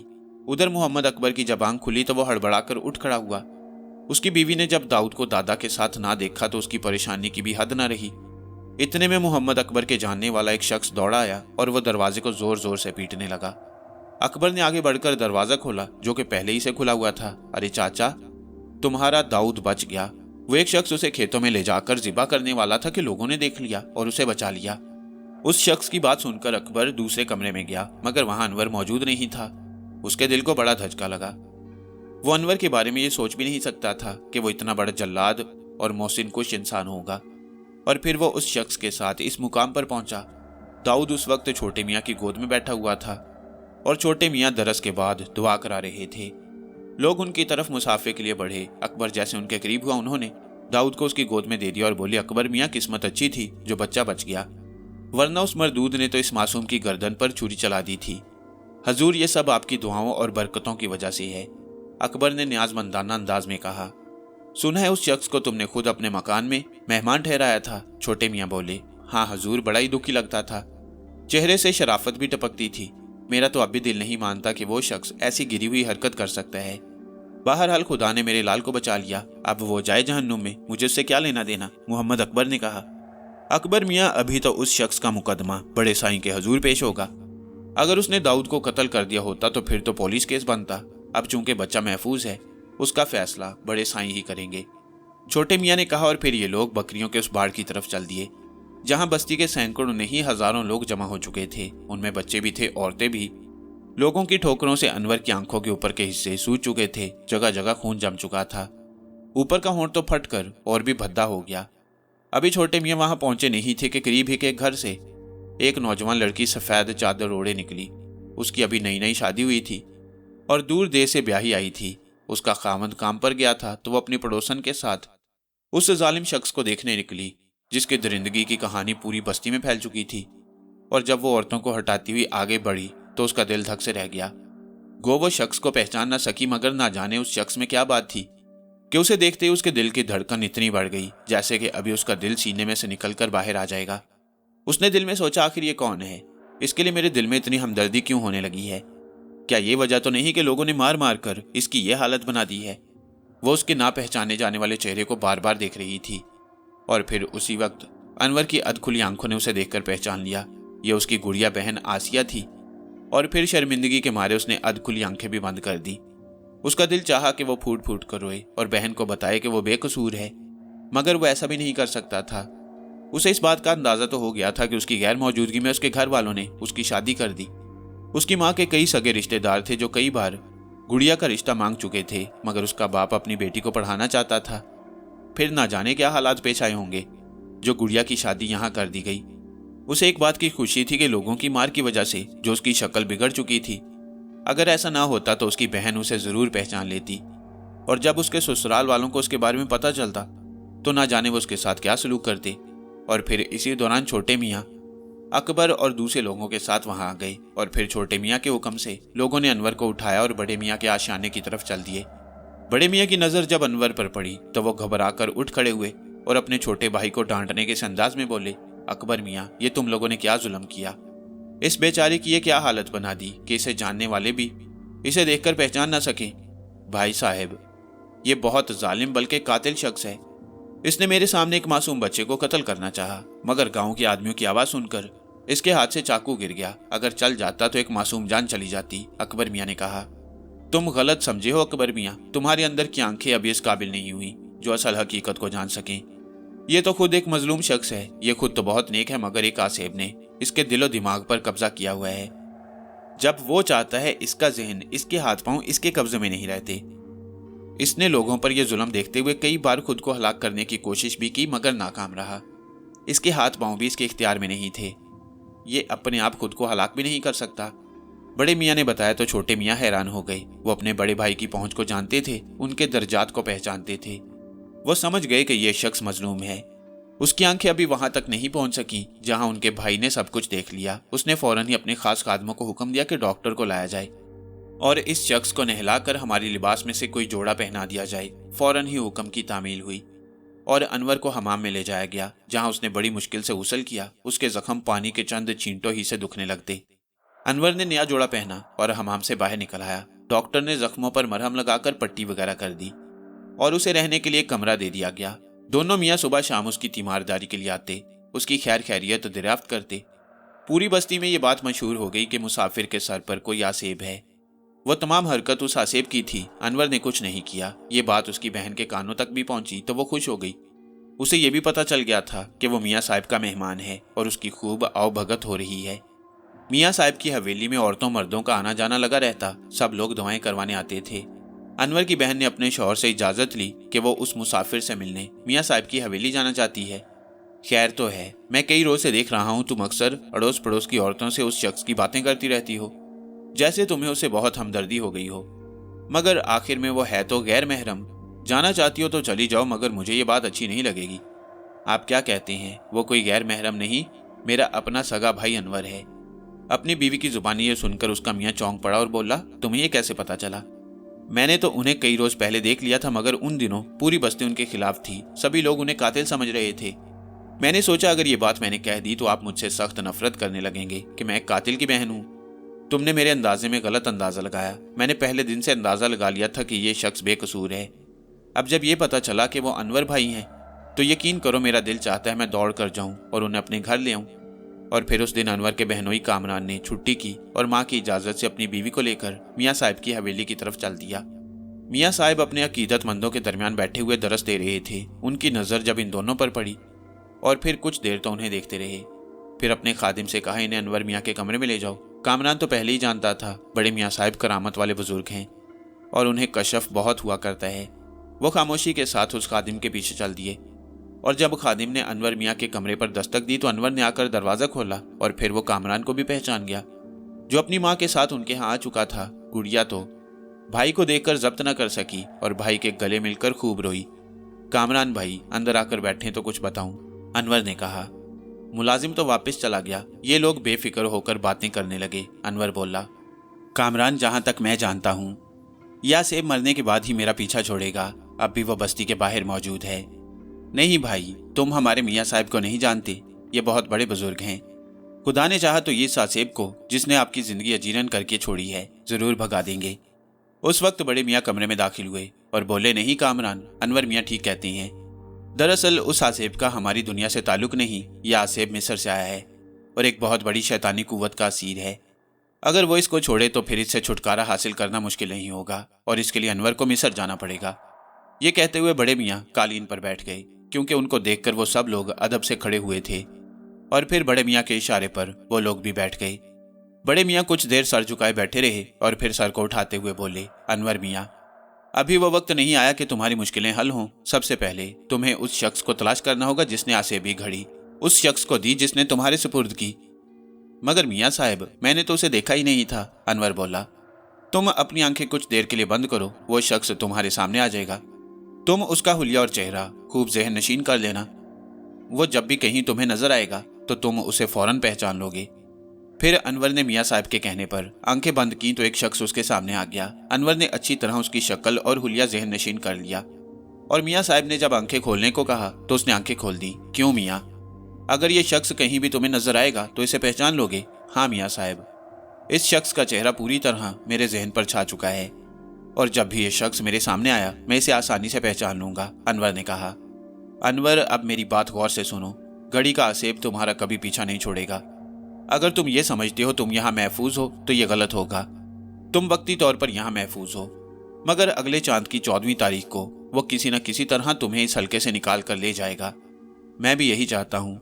इस तरह तुम उस शख्स तक पहुंचोगे। तुम्हारे हाथों अभी बहुत से कत्ल होंगे, बहुत से मजलूम मारे जाएंगे, मगर इसमें तुम्हारा कसूर ना होगा। मगर हजरत, इस तरह तो किसी न किसी दिन पुलिस मुझे ही पकड़ लेगी और मैं बेगुनाह मारा जाऊंगा, अनवर ने कहा। नहीं अनवर, ऐसा कभी नहीं होगा, मियाँ जी बोले। हजरत, क्या आपकी रहनुमाई मुझे रहेगी? अनवर ने पूछा। हाँ, किसी न किसी तरह मेरा राब्ता तुमसे रहेगा, मियाँ जी बोले। हजरत, उस शख्स से मिलना क्यों जरूरी है? अनवर ने पूछा। अनवर मियाँ, वही शख्स तुम्हें मिस्र के उस इलाके तक पहुंचा सकता है जहां उस शैतान की खोपड़ी मौजूद है, जिसने इस तरह के कई आसेब पूरी दुनिया में फैला छोड़े हैं। तुम्हें जो कुछ करना है वहीं पहुंचकर करना है, मियाँ साहब बोले। हजरत, क्या वो शख्स मेरे साथ मिस्र चल पड़ेगा? क्या घड़ी का आसेब उसे ऐसा करने से रोकेगा नहीं? वो शख्स तो मिस्र का नाम सुनकर ही खौफजदा हो जाएगा, क्योंकि मिस्र के एक खंडरात ही से तो उसे आसेबी घड़ी मिली थी। अनवर मियाँ, तुमने तो वो मुसीबतें झेली नहीं जो उस शख्स ने झेली हैं, मगर आखिर उसे एक रास्ता मिल गया और उसने अपने गले की मुसीबत उस शख्स के गले में डाल दी जिसने तुम्हें घड़ी देकर अपनी जान बचा ली थी। मगर तुम उस शख्स तक पहुंचोगे तो कुदरत तुम्हारी जरूर रहनुमाई करेगी, मियाँ साहब बोले। और फिर वो कुछ देर बैठकर उठकर जाने लगे। जाते जाते वो कामरान से कहते गए, कामरान मियाँ, अनवर हमारा मेहमान है, इसे साथ न ले जाना। और फिर तुम अगर इसे अपने घर ले गए तो आसेबी घड़ी का आसेब कहीं तुम्हारे घर मुसीबतें न पैदा कर दे। अच्छा मियाँ जी, जैसा आपका हुक्म। और मियाँ साहब के जाते ही कामरान अनवर और अनवर की बहन खासी देर तक इधर उधर की बातें करते रहे। अनवर ने अपने माँ बाप के बारे में अपनी बहन से बहुत सवाल किए, जिनके जवाब से अनवर ये जान गया था कि जो रकम वो घर वालों को दे आया था वो जल्दी खत्म हो गई। लेकिन उसके बाप ने छोटे पैमाने पर एक काम शुरू किया जो जल्दी अच्छा खासा कारोबार बन गया और उन लोगों के दिन मुलाजमत से बहुत बेहतर हो गए। अनवर के लिए ये बातें बहुत इत्मीनान बख्श थीं। अब उसे परवाह नहीं थी, वो जवान था, दुनिया की बड़ी से बड़ी मुसीबतें बर्दाश्त कर सकता था।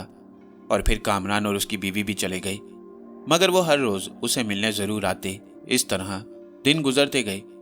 एक दिन अनवर मियाँ साहब के बाग की सैर कर रहे थे कि उसने देखा एक बूढ़ी औरत सर पर बोझ उठाए एक सिमत जा रही है। बोझ की वजह से उसे चलना दुश्वार हो रहा है।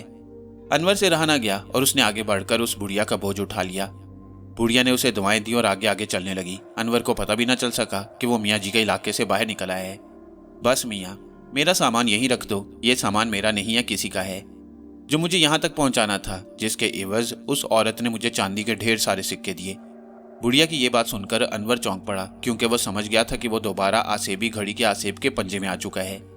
अभी वो ये सोच ही रहा था कि उसके कानों में एक भयानक कहकहा सुनाई दिया, तुम क्या समझते थे कि तुम मेरे हाथों बचे रहोगे? चलो जल्दी से लारी अड्डे की तरफ चलो और किसी भी लारी में सवार होकर इस इलाके से दूर चले चलो। पिछले माह मुझे खून नहीं मिला, मैं बहुत कमजोर हो चुकी हूँ। अब 3 दिनों के अंदर अंदर मुझे खून चाहिए। तुम जो कोई भी हो मेरा खून पी लो, मैं खुद ही अपना गला काटे लेता हूँ, अनवर ने जिद होते हुए कहा। इस पर आसेब ने एक जोरदार कहका लगाया और बोला, तुम जानते हो ऐसा कभी नहीं हो सकता। अब तुम ही मेरा वाहिद सहारा हो। इसे अपनी बदनसीबी समझो या जो भी, पहले दो शख्सों की तरह मैं अब किसी और पर मुसल्लत नहीं हो सकती। और मजबूर होकर अनवर लारी अड्डे की तरफ चल दिया और एक लारी जो चलने को तैयार थी उस पर सवार हो गया। वो लारी कई घंटे चलने के बाद एक रेलवे स्टेशन पर जा खड़ी हुई। तमाम लोग लारी से उतर आए। ये सब लोग रेल में सवार होने के लिए यहाँ तक आए थे। अनवर ने खिड़की में से सर बाहर निकालकर ये जानने की कोशिश की कि ये कौन सा स्टेशन है, मगर उसे मालूम न हो सका। और वो भी लारी से उतर आया और स्टेशन की तरफ चल दिया कि चलो रेल का सफर ही करते हैं, देखें किस्मत कहाँ कहाँ घुमाती है। टिकट बाबू से पता चला प्लेटफॉर्म पर जो गाड़ी खड़ी है वो 1 घंटे बाद बम्बई रवाना होगी। बम्बई का भी बड़ा नाम सुना था उसने। सोचा चलो बम्बई ही चलकर घूम फिर कर देखती हैं।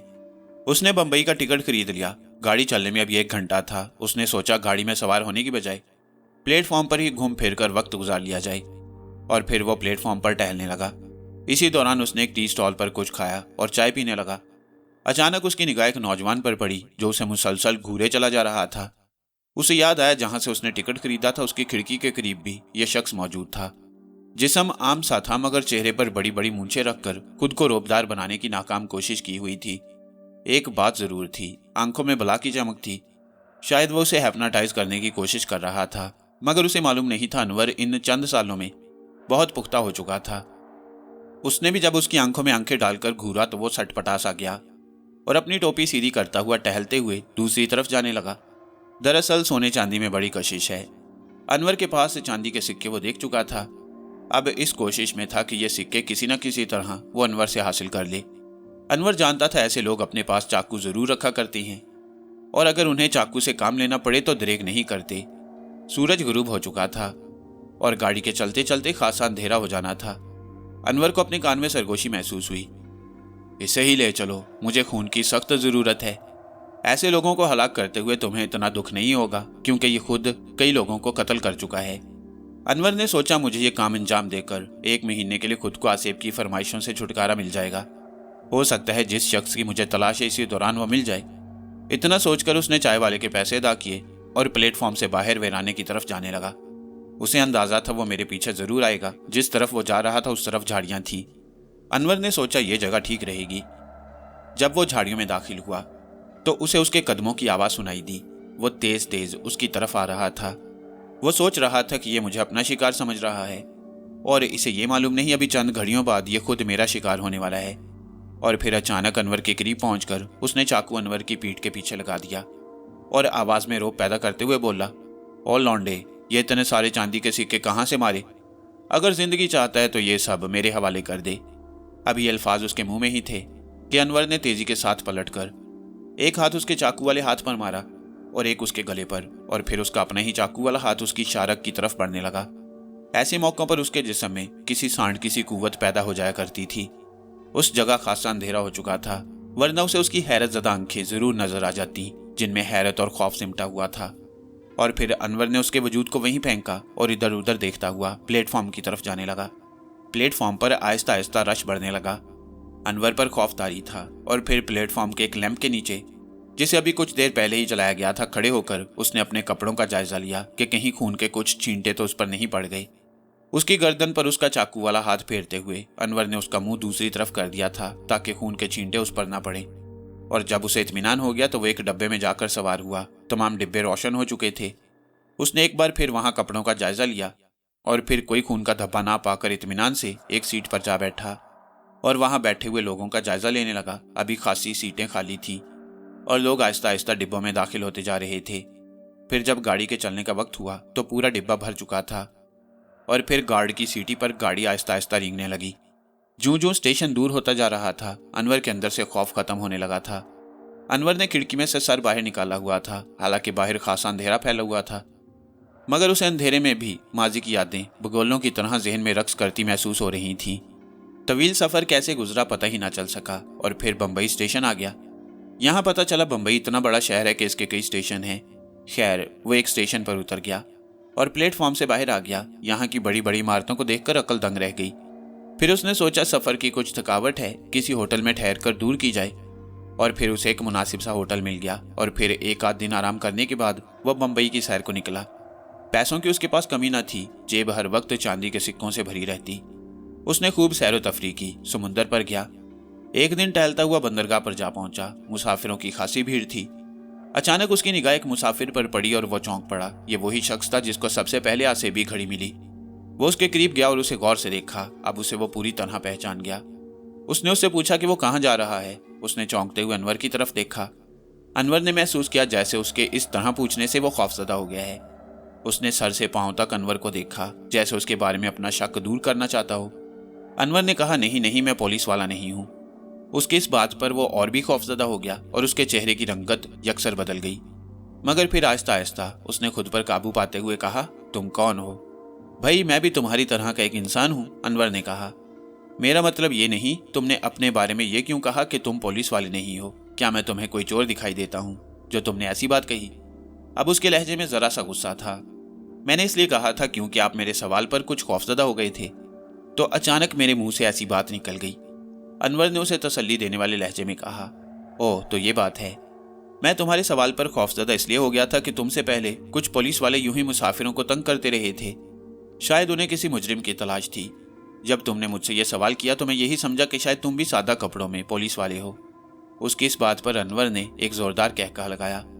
अनवर के इस तरह कहका लगाने पर उसने भी अनवर का साथ दिया और फिर संजीदा होते हुए बोला, मैं यूनान जा रहा हूं।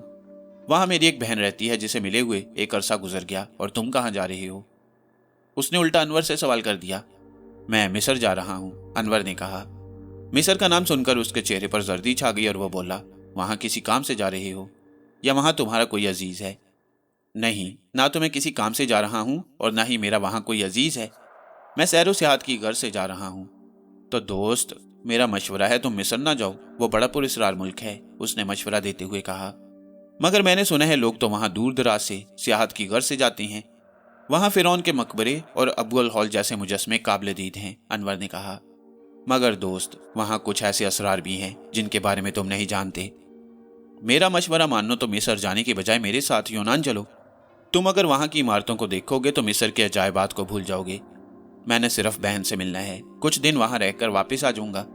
अगर तुम चलो तो अच्छा साथ रहेगा, तुम्हारे साथ मैं भी वहां घूम फिर लूंगा, उसने कहा। मगर एक शर्त पर कि वापसी में तुम भी मेरे साथ मिस्र चलोगे, हम लोग वहां भी घूम फिर लेंगे। अनवर की इस बात पर एक बार उसका चेहरा जर्द पड़ गया और उसने अनवर को कोई जवाब नहीं दिया। अनवर ने फिर सवाल किया, दोस्त, तुमने जवाब नहीं दिया, क्या मेरे साथ चलोगे मिस्र? मगर मेरे पास इतने पैसे नहीं है कि दो मुल्कों के सफर का बोझ बर्दाश्त कर सकूं, उसने बहाना बनाया। मगर अनवर ने उसका पीछा नहीं छोड़ा और कहा, पैसों की तुम फिक्र न करो, जब दोस्त कह दिया तो तुम्हारा खर्च भी मैं बर्दाश्त करूंगा। मगर मुझे यहाँ जल्द वापस आना है, यहाँ कुछ जरूरी काम है। अगर मैं तुम्हारे साथ मिस्र चला गया तो यहाँ मुझे खासा नुकसान हो जाएगा, उसने भी अनवर को जवाब देकर लाजवाब कर दिया। और अनवर को खामोश होना पड़ा। तो फिर क्या ख्याल है, मेरे साथ यूनान चलते हो? उसने मुस्कुराते हुए कहा। मुझे कुछ देर सोच लेने दो, अनवर ने कहा। खूब अच्छी तरह सोच लो। तुम मेरे साथ यूनान चलोगे तो वहां तुम्हें ऐसे ऐसे मुजस्मे दिखाऊंगा कि तुम उन बुत तराशों को, जिन्होंने हजारों बरस पहले उन बुतों को तराशा था, दाद दिए बगैर न रहोगे। तुम ठीक कहते हो, मगर मुझे मिस्र में एक काम भी है, अनवर ने कहा। अभी तो तुम कहते थे कि तुम मिस्र सिर्फ सैरो सियाहत की घर से जा रहे हो। अनवर उसकी बात का अब क्या जवाब देता कि उसे मिस्र एक खास काम ही के लिए जाना है। मगर उसी वक्त उसके करीब पहुंचते हुए दो शख्सों की बातें सुनाई दी। और सुनाओ, यूनान के कैसे हालात हैं? एक शख्स बोला। वैसे तो कोई खास बात नहीं, अलबत्ता वहां की पुलिस तो फैल नामी किसी शख्स की तलाश में है, लोगों को बहुत परेशान कर रही है। दरअसल पिछले साल यूनान में तो फैल नामी शख्स ने मुख्तलिफ मुकामात पर 7 माह में 7 आदमियों का गला काटकर हलाक किया। उन 7 आदमियों में 7वां आदमी हुकूमत की एक आला शख्सियत का बेटा था। उस वक्त से महकमे पुलिस की शामत आई हुई है। उस महकमे ने लोगों का जीना हराम कर छोड़ा है। जहां भी कोई मुश्तबा शख्स नजर आता है उसे पकड़ कर ले जाते हैं और फिर खुदा ही बेहतर जानता है उसका क्या करती हैं। अनवर और उस शख्स की तवज्जो उन लोगों की बातों की तरफ मबजूल हो गई। उस शख्स की बातों को सुनकर वो खौफजदा हो गया और फिर बातों बातों में बोला, दोस्त, तुमने अभी तक अपना नाम नहीं बताया। तुमने भी तो नहीं बताया, अनवर ने उल्टा सवाल कर दिया। मेरा नाम तो फैल है। अपना नाम तो उसके मुंह से निकल गया, मगर अनवर ने महसूस किया जैसे उसे अपना नाम बताते हुए अफसोस हुआ हो। और मुझे अनवर कहते हैं। अनवर दोस्त, मैंने सोचा है चलो तुम्हारी ही बात मान लूं, हम लोग पहले मिस्र ही चलते हैं। तो फैल ने कहा।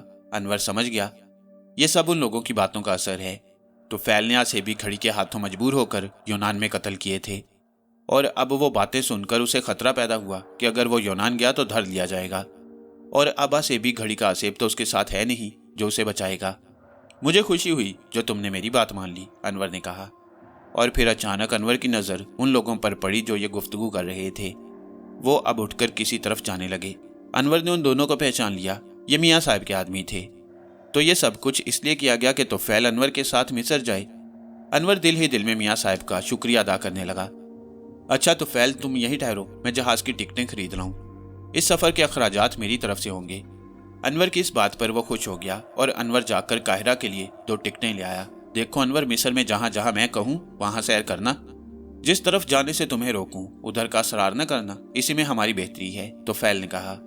तो क्या मिस्र के कुछ इलाके खतरनाक हैं? क्या वहाँ कोई खतरनाक लोग हैं जिनसे तुम्हें कोई खतरा है? अनवर ने पूछा। ये सब बातें मैं तुम्हें फिर कभी बताऊंगा, उसने कहा। और ये लोग उस सिमत चल दिए जिस तरफ मिस्र जाने के लिए जहाज खड़ा था, और ये लोग उस जहाज पर सवार हो गए। ये अनवर की जिंदगी में पहला बहरी सफर था। वैसे तो उसने कभी हवाई जहाज पर भी सफर नहीं किया था, ऐसे कभी हालात ही ना थे जो इतना महंगा सफर करता। मगर अब बात और थी। अगर तोफैल कहता तो वो लोग हवाई जहाज से भी मिस्र जा सकते थे। चूंकि यहाँ से जहाज रवाना होने वाला था, इसलिए उस पर सवार हो गए। अनवर को एक बात पर बड़ी हैरत थी कि घड़ी के आसेब ने उनके मिस्र जाने पर कोई रुकावट नहीं डाली। अनवर का ख्याल था जो बातें मियाँ साहब ने उसे की थी वो उस आसेब को मालूम ही ना हो सकी होंगी, वरना वो उन्हें मिस्र जाने ही ना देता। उन्हें कैबिन में जगह मिल गई। अनवर के पास तो कोई सामान नहीं था, अलबत्ता तोफैल के पास बिस्तर के अलावा सफ़र के इस्तेमाल की हर चीज़ मौजूद थी। क्योंकि वो तो निकला ही तैयार होकर था, रास्ते में उसी का सामान मिलजुल कर इस्तेमाल करते रहे। 1-2 दिन सफ़र खासा परेशानी में कटा। जहाज़ के डोलने की वजह से अनवर को मतली होती, सर चकराता, मगर फिर आहिस्ता आहिस्ता वो इस सफ़र का आदी हो गया और बाकी सफ़र उन्होंने बड़े मज़े में गुजारा। अनवर पैरों डेक पर खड़े होकर हद्दे निगाह तक फैले हुए समुंदर के पानी को देखता। उसे यूँ महसूस होता जैसे इस दुनिया में पानी ही पानी है और खुश्की का कहीं वजूद ही नहीं। आखिर खुदा खुदा करके ये सफ़र कटा और उन्हें दूर काहिरा की इमारतें नजर आने लगीं। ज़्यादातर मस्जिदों की मीनार अजब नज़ारा पेश कर रहे थे।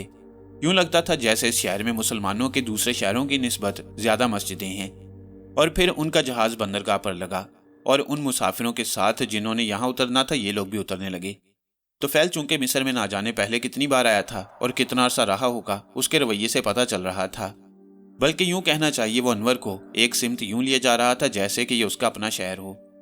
और फिर वो उसे एक ऐसे होटल में ले गया जो दरमियाने दर्जे का था और यहाँ सफाई के अलावा निहायत लजीज खाने दस्तयाब थे। उन्होंने 2 बिस्तरों वाला कमरा लिया। ये कमरा निहायत साफ और हवादार था। इसकी एक खिड़की से तो पूरे शहर की इमारतों को देखा जा सकता था। चूंकि तोफैल को इस बारे में अंदाज़ा हो गया था कि अनवर के पास बहुत पैसे हैं, इसलिए जब बहरा कमरे में दाखिल हुआ तो उसने बहरे को खुद ही अच्छे अच्छे खानों का ऑर्डर दे दिया। अब वो बहुत खुश था। शायद वो मिस्र खुद भी आना चाहता था, मगर एक खास इलाके की हद तक, और जिस इलाके से उसे आसेब मिला था उसके तो तस्वुर ही से वो कांप जाता। अनवर ने उसे कई बार कहा कि हम जब मिस्र आए ही हैं तो हमें इसका हर इलाका घूम फिर कर देखना चाहिए, लेकिन तोफैल सख्ती से डांट देता और समझाने वाले अंदाज में कहता, अनवर अगर तुमने मेरा कहा ना माना तो याद रखो सारी जिंदगी ऐसे अजाब में मुब्तला हो सकते हो कि जिसके तस्वुर ही से मुझे पसीने आ जाती हैं। तो क्या यहाँ तुम्हारे साथ कुछ ऐसे हालात गुजरे हैं? अनवर ने कुरीदना चाहा। दोस्त, अब जब तुम्हें दोस्त कह ही दिया है तो मैं सिर्फ इतना ही बताऊंगा कि मैंने चंद साल पहले तकरीबन 3 बरस ऐसी जिंदगी बसर की है कि उसके तस्वुर ही से मैं कांप उठता हूँ, उसने लरसते हुए कहा। अनवर को उसकी हालत का पता था, वो तो खुद भी ऐसे ही हालात से गुजर रहा था। बहरा खाना लेकर आ गया। वाकई खाना बड़ा मज़ेदार था। खूब पेट भर कर खाया और फिर तोफैल अनवर को बाहर ले गया और उन्होंने थोड़ी बहुत सैर की और आकर बिस्तरों पर दराज हो गए। जहाज़ के सफ़र ने खासा निढाल कर दिया था, इसलिए खूब सोए और उठे तो खुद को हल्का फुल्का महसूस करने लगे। रात अनवर ने एक दुकान से अपने लिए 2-3 तैयारशुदा जोड़े खरीद लिए। अब नहा धोकर उसने उन्हीं में से एक जोड़ा पहना और फिर नाश्ता करके ये लोग घूमने फिरने निकल खड़े हुए। अनवर का दिल चाहता था कि एहरामे मिस्र देखे, अबुल हॉल का मुजस्मा देखे और मिस्र के फिरौनों ने जो इमारतें बनाई हैं उनको देखे। अनवर महसूस कर रहा था तोफैल उसे ज़्यादातर काहिरा के बाजारों ही में घुमा फिरा रहा है। उसने 1-2 बार उसे कहा, यार तोफैल तुम मुझे फिरौनों के मकबरे क्यों नहीं दिखाते? मैंने सुना है मिस्र में अगर कोई चीज़ देखने वाली है तो वो ये एहरामे मिस्र हैं। तुम मुझे ऐसे बाजारों में घुमा फिरा रही हो जो हमारे शहरों जैसे ही हैं। हाँ, अलबत्ता यहाँ के अक्सर लोगों के लिबास मुख्तलिफ हैं, इनकी औरतों के लिबास भी मुख्तलिफ हैं, बाकी और कोई ख़ास बात तो नहीं। अनवर की इस बात पर तोफैल के चेहरे पर हवाइयाँ उड़ने लगी और वो बोला, अनवर मेरे दोस्त, मैं तुम्हें मिस्र के कुछ अहराम ज़रूर दिखाऊंगा, मगर कुछ जगहें ऐसी हैं जिनके बारे में मैं तुम्हें पहले ही बता चुका हूँ। ठीक है, तुम जिस जगह ना जाना चाहो मुझे वहाँ लेकर ना जाना, अनवर ने कहा। इस बात पर वो रजामंद हो गया और फिर वो लोग बस के जरिए सबसे पहले खूफू के एहराम को देखने गए। अनवर उस एहराम को देखकर हैरान रह गया। ये ऊंचाई में 481 फुट बुलंद था। दूसरा एहराम शाह खजरा का देखा, उसकी ऊंचाई 450 फुट थी। और तीसरा एहराम जो उन्होंने देखा वो शाह मनखरा का था, जो 218 फुट बुलंद था। ये एहराम उन्होंने वक्फे वक्फे से देखे। गर्ज ये कि इन एहरामों को देखने में उन्हें एक हफ्ता गुजर गया। जहां भी पैसे खर्च करने होते वो नोटों की बजाय चांदी के सिक्के इस्तेमाल करता, जिसे देखते हुए तुफैल कुछ परेशान सा हो गया। दूसरी वजह उसकी परेशानी की ये थी कि अनवर की जेब में से सिक्के खत्म ही ना होते थे। एक दिन उसे रहा ना गया और अनवर से पूछ ही लिया। वो बोला, अनवर, इन चंद दिनों में तुम मुझ जैसे दोस्तों से बढ़कर भाइयों जैसे लगने लगे हो। मैं एक बात पूछूं, उसका सच सच जवाब देना। हाँ हाँ पूछो, वैसे भी मुझे झूठ बोलने की आदत नहीं, अनवर ने कहा। और इस पर वो बोला, क्या तुम्हारे पास कोई सोने की घड़ी है? अनवर कुछ देर चुप रहा और फिर संजीदा होते हुए बोला, हाँ तुफैल, मेरे पास सोने की घड़ी है। तो क्या वो आसेबी घड़ी है जिसका आसेब तुम्हें चांदी या सोने के सिक्के देता है? हाँ दोस्त, मैं भी तुम्हारी तरह उस अजाब में मुब्तला हूँ। जिस शख्स को तुमने ये घड़ी दी थी, मेरे बुरे हालात का फायदा उठाते हुए उसने मुझे वो घड़ी सौंप दी, जो अब भी मेरी जेब में मौजूद है। अनवर ने कहा, तो क्या तुम इस बात से वाकिफ थे कि मेरे पास भी एक जमाने में ये घड़ी रही है? तुम्हें इस बात का कैसे पता चला? अनवर ये राज तुफैल पर जाहिर नहीं करना चाहता था। इस तरह घड़ी का आसेब होशियार हो जाता और उसे सख्त नुकसान पहुंचा सकता था। अनवर खामोश रहा। इस खामोशी पर एक बार फिर वो बोला, अनवर, तुम बताते क्यों नहीं? तुम्हें ये कैसे पता चला कि मैं वही शख्स हूं जिसके पास आसेबी घड़ी है? तुम्हें याद है बंबई की बंदरगाह पर जब दो शख्स यूनान में पेश आने वाले हादसात का जिक्र कर रहे थे, तो उस वक्त मैंने तुम्हारे चेहरे पर उड़ती हुई हवाइयां देखकर अंदाजा लगा लिया कि तुम वही शख्स हो जिसने घड़ी के आसेब के कहने पर कत्ल किए होंगे। इसीलिए मुझे तुमसे हमदर्दी हो गई। मुझे यह भी अंदाजा था कि घड़ी के ना होने की वजह से तुम तंगदस्त हो गए हो, इसलिए मैंने सोचा घड़ी के आसेब का अजाब तो मुझे झेलना है। चांदी के सिक्कों से मैं तुम्हारी मदद कर सकता हूँ। मैं जानता हूँ वो आसेब अब तुम्हारा कुछ नहीं बिगाड़ सकता। अनवर की इस बात पर वो आबदीदा हो गया और बोला, अफसोस अनवर, काश वो घड़ी तुम हासिल ना करते, फाकों से रह लेते, भूखों मर जाते। तुम ठीक कहते हो तुफैल, किस्मत के लिखे को कौन टाल सकता है। मेरी तुमसे एक दरख्वास्त है कि तुम मुझे उन खंडरात का पता बता दो जहां से तुम्हें आसेबी घड़ी मिली। तुम वहां जाकर क्या करोगे? एक मुसीबत में तो फंसे हुए हो, किसी और मुसीबत में ना फंस जाना। तुफैल ने कहा, तुम खुद ही बताओ, इससे बढ़कर मेरे लिए क्या मुसीबत होगी कि मैंने कई बार खुदकुशी भी करना चाहिए, ना कर सका। इस घड़ी का आसेब बहुत जालिम है। तो फिर वो खंडरात मेरा क्या बिगाड़ देंगे? अनवर ने कहा, मगर तुम वहां क्यों जाना चाहते हो? मैं तुम्हें वहां कभी नहीं जाने दूंगा, उसने संजीदा होते हुए कहा। दोस्त, मुझे ना रोको, मुझे मेरी किस्मत वहां ले जा रही है। खुदा ने चाहा तो सब बेहतर होगा, अनवर ने कहा। कुछ बेहतर नहीं होगा, वहां आसेबी घड़ी के आसेब से भी ज्यादा खतरनाक आसेब हैं। अभी अल्फाज उसके मुंह ही में थे कि एक नुस्वानी कहकहा बुलंद हुआ, तुम इसे नहीं रोक सकते, मैं इसे खुद वहां ले जाऊंगी। यह आसेबी घड़ी के आसेब की आवाज थी, जो कभी मर्दाना सुनाई देती तो कभी जनाना। इस आवाज को सुनकर तो फैल परेशान हो गया, मगर इसके बाद कुछ बोला नहीं। मगर उसके चेहरे पर गम था। वो परेशान निगाहों से अनवर को देख रहा था और फिर गहरी खामोशी छा गई। दूसरे दिन अनवर ने तो फैल के सामने ढेर सारे सोने और चांदी के सिक्कों को जेब में से निकालकर ढेर कर दिया और बोला, मेरे दोस्त तफैल, तुम यकीन करो, मैं जल्द वहां से लौटूंगा और तुम्हें खुशखबरी सुनाऊंगा। उस वक्त तक तुम इसी होटल में ठहरे रहना। अब जल्दी से बता दो वो खंडरात किस सिमत में है, मैं वहां कैसे पहुंच सकता हूँ? मुझसे क्या पूछते हो? अब घड़ी का आसेब तुम्हें खुद वहां पहुंचा देगा, उसके लहजे में नाराजगी थी। ठीक है, मैं जा रहा हूँ, खुद ही असबाब पैदा हो जाएंगे, अनवर ने कहा। ठीक है, अगर तुम बहुत ही जिद करती हो तो मैं तुम्हारे साथ चलूंगा। तुम्हारी खातिर अगर मुझे किसी और आसेब का बोझ भी बर्दाश्त करना पड़ा तो कर लूंगा। ये कहते हुए वो उठ खड़ा हुआ। अनवर ने वो तमाम सिक्के वापस जेब में डाल लिए। अनवर को हैरत हुई कि उसकी जेब वैसी की वैसी हल्की थी। उन्होंने अपने कमरे को ताला लगवाया और एक हफ्ते का बिल देकर वहां से चले आए। सबसे पहले एक टैक्सी में सवार होकर दरियाए नील की तरफ चल दिए और फिर एक जगह पर तफैल के कहने पर टैक्सी वाले ने टैक्सी रोक ली और किराया देकर ये लोग एक सिमत चल दिए। एक जगह उन्हें बहुत से लोग खच्चरों पर मिट्टी लाद कर एक सिमत जाते नजर आए। तुफैल अनवर को लेकर उन लोगों के पास गया और उनमें से एक शख्स से मिस्री जुबान में कुछ बोला। उसे पहली मर्तबा पता चला कि तुफैल मिस्री जुबान जानता है। तुफैल की बात सुनकर वो शख्स अपने खच्चर को लिए तेज तेज एक सिमत गया और जब लौटा तो एक खच्चर उसके साथ और था। जब उनके करीब पहुंचा तो तुफैल ने अनवर से कहा कि इसे चांदी के 100 सिक्के दे दो। अनवर जब जेब में से चांदी के सिक्के निकालने लगा तो वो शख्स निहायत हैरान हुआ। शायद उसने जिंदगी में इतनी दौलत कभी नहीं देखी थी। चांदी के 100 सिक्के उसके हवाले करके वो लोग खच्चरों पर सवार होकर एक सिमत चल दिए। वो शख्स वहीं खड़ा बुत बना देखता रहा। वो लोग दरिया नील के किनारे किनारे चलने लगे। दोनों खच्चर खासे सेहतमंद और फुर्तीले थे। जरा सी एड़ लगाने पर दौड़ने लगते। चलते चलते शाम पड़ गई और उन्हें करीब एक बस्ती भी दिखाई दी। उन्होंने वो रात उसी बस्ती की एक मस्जिद में गुजारी। ये लोग गहरी नींद सोए हुए थे कि अनवर को ख्वाब में बड़े मियाँ जी नजर आए और बोले, अनवर, मैंने तो फैल के गले में 2 तावीज डलवाए हैं। खंडरात में पहुंचकर उससे एक तावीज लेकर अपने गले में डाल लेना। अभी वो तावीज उसके गले में ही पड़ा रहने दो और सुबह की आजान पर जब उनकी आंख खुली तो सबसे पहले अनवर की निगाह तो फैल के गले में पड़े हुए तावीजों पर पड़ी और दिल को इत्मीनान हो गया। और फिर उठकर उन्होंने वजू किया और फजर की नमाज जमात के साथ अदा की। और फिर ये लोग मस्जिद से बाहर निकल आए। कुछ कुछ उजाला हो चुका था। वो खच्चरों पर सवार होकर आगे बढ़े।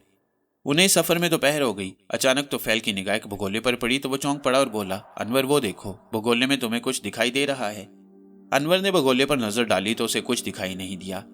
तो फैल समझ गया कि जो चीज उसे नजर आ रही है वो उसे दिखाई नहीं दे रही। इस पर वो बोला, अनवर, वैसे तो इस इलाके में अक्सर भगोले घूमते फिरते नजर आती हैं। अक्सर तो इतने बुलंद होते हैं कि उन्हें देखते ही सर की टोपी गिर जाती है। मगर दोस्त, इस भगोले में मुझे एक निहायत हसीन औरत किसी मलका के रूप में नजर आ रही है। हैरत की बात यह है कि हम लोग जिस सिमत जा रहे हैं ये भगोला भी उसी सिमत जा रहा है। मुझे शक है इस भगोले में जरूर वही आसेबी घड़ी वाली चुड़ैल है। अनवर ने आंखें फाड़ कर देखा मगर उसे उस भगोले में कुछ भी दिखाई ना दिया। वो समझ गया कि यह करामत उन तावीज़ों की है जो तो फैल के गले में पड़े हुए हैं। मैं चूंकि आसेब ज़दा हूं इसलिए मेरा आसेब मेरी नजरों से दूर है। अचानक तो फैल को ना जाने क्या सूझी। उसने अपने खच्चर का रुख उस भगोले की तरफ कर दिया और उसे तेज दौड़ाता हुआ उसकी तरफ जाने लगा। मगर वो हैरान रह गया क्योंकि वो भगोला उससे दूर होता गया और फिर वो लौटकर अनवर की तरफ आ गया। इसके बाद भगोला फिर इतने ही फासले पर उनके साथ चलने लगा।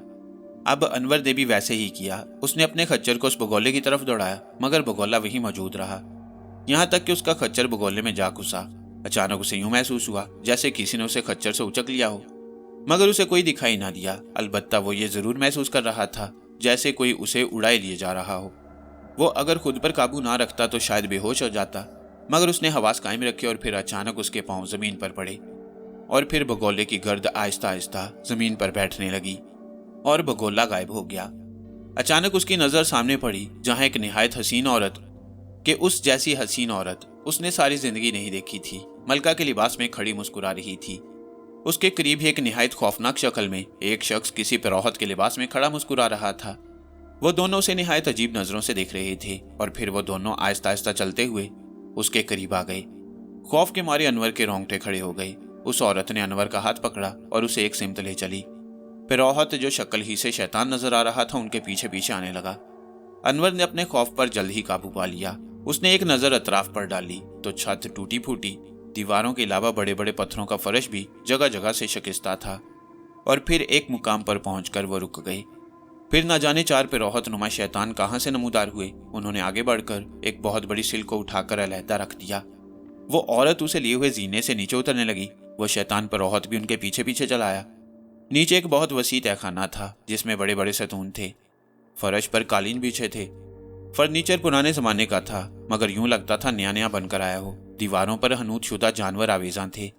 हैरत की बात यह थी कि दीवारों पर मशालें जल रही थीं जिससे वो तहखाना दिन का सा समा पैदा कर रहा था। ऐसी रोशनी आजकल के तरक्की याफ्ता इजादात की रोशनियों से ज्यादा तेज रोशनी थी। ना जाने उनमें क्या जल रहा था, उसके फहम से मावरा था। वो औरत उसे लिए एक तख्त की तरफ बढ़ी जो हीरे जवाहरात से भरा हुआ था और फिर वहां जाकर बादब खड़ी हो गई और वह पिरौहत नुमा शैतान उस तख्त पर आ बैठा।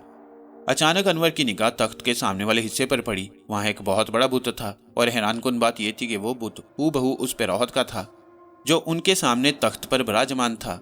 और फिर वो पिरौहत अनवर से उसके वतन की जुबान में मुखातिब हुआ, ऐ नौजवान, अगर तुम हर माँ की इस अजियत से निजात हासिल करना चाहते हो तो मेरी इस चैली से शादी कर लो। ये एक बहुत बड़े फिरौन की बेटी है। इससे शादी करने के बाद तुम्हें किसी शख्स को कत्ल करके उसको खून मुहैया नहीं करना पड़ेगा। अनवर ने एक नजर उस औरत पर डाली जो उसे दुनिया की तमाम औरतों से ज्यादा खूबसूरत लगी, मगर जिसके कुर्ब से उठने वाली बदबू से उसका दिमाग फटने लगा था। उसे उस औरत से सख्त नफरत हो रही थी। अगर मैं इससे शादी से इनकार कर दूं तो, अनवर ने बेखौफ होते हुए कहा, क्योंकि वो जान गया था ये सब बदरूहें हैं। तो फिर तुम्हें सारी जिंदगी मेरी इस चैली के लिए लोगों को कत्ल करके खून मुहैया करना पड़ेगा। जो लोग लालच में फिरौन के खजाने से कोई चीज चुरा लेते हैं वो मेरी किसी न किसी चेली या चेले के गुलाम बना दिए जाते हैं। तुमने भी चुराई हुई घड़ी लालच में आकर हासिल की और शहजादी के गुलाम बन गए। अब तुम्हें मजबूरन इसके लिए कत्ल करना पड़ता है ताकि इसकी कुव्वत बहाल रहे। मेरा मशवरा मानना और इससे शादी करके हमेशा के लिए आज़ादी हासिल करके हम में शामिल हो जाओ, मेरे चेले बन जाओ। बस इसके लिए तुम्हें आखिरी बार एक कत्ल करना होगा, वो भी उस शादी की खुशी में, ताकि मेरी इस चेली की कुव्वत और भी बढ़ जाए। अब यहाँ है कौन जिसे मैं कत्ल करूंगा? अनवर ने तंजन कहा। इसकी फिक्र ना करो, तुम्हारे पीछे तुम्हारा दोस्त आ रहा है जिसने घड़ी किसी और को दे दी और अपनी जान छुड़ा ली। फिर उस शख्स ने वो घड़ी देकर अपनी गुलामी को आज़ादी में बदल लिया। मगर तुम तीसरे शख्स हो और तीसरा शख्स किसी को घड़ी देकर आज़ादी हासिल नहीं कर सकता।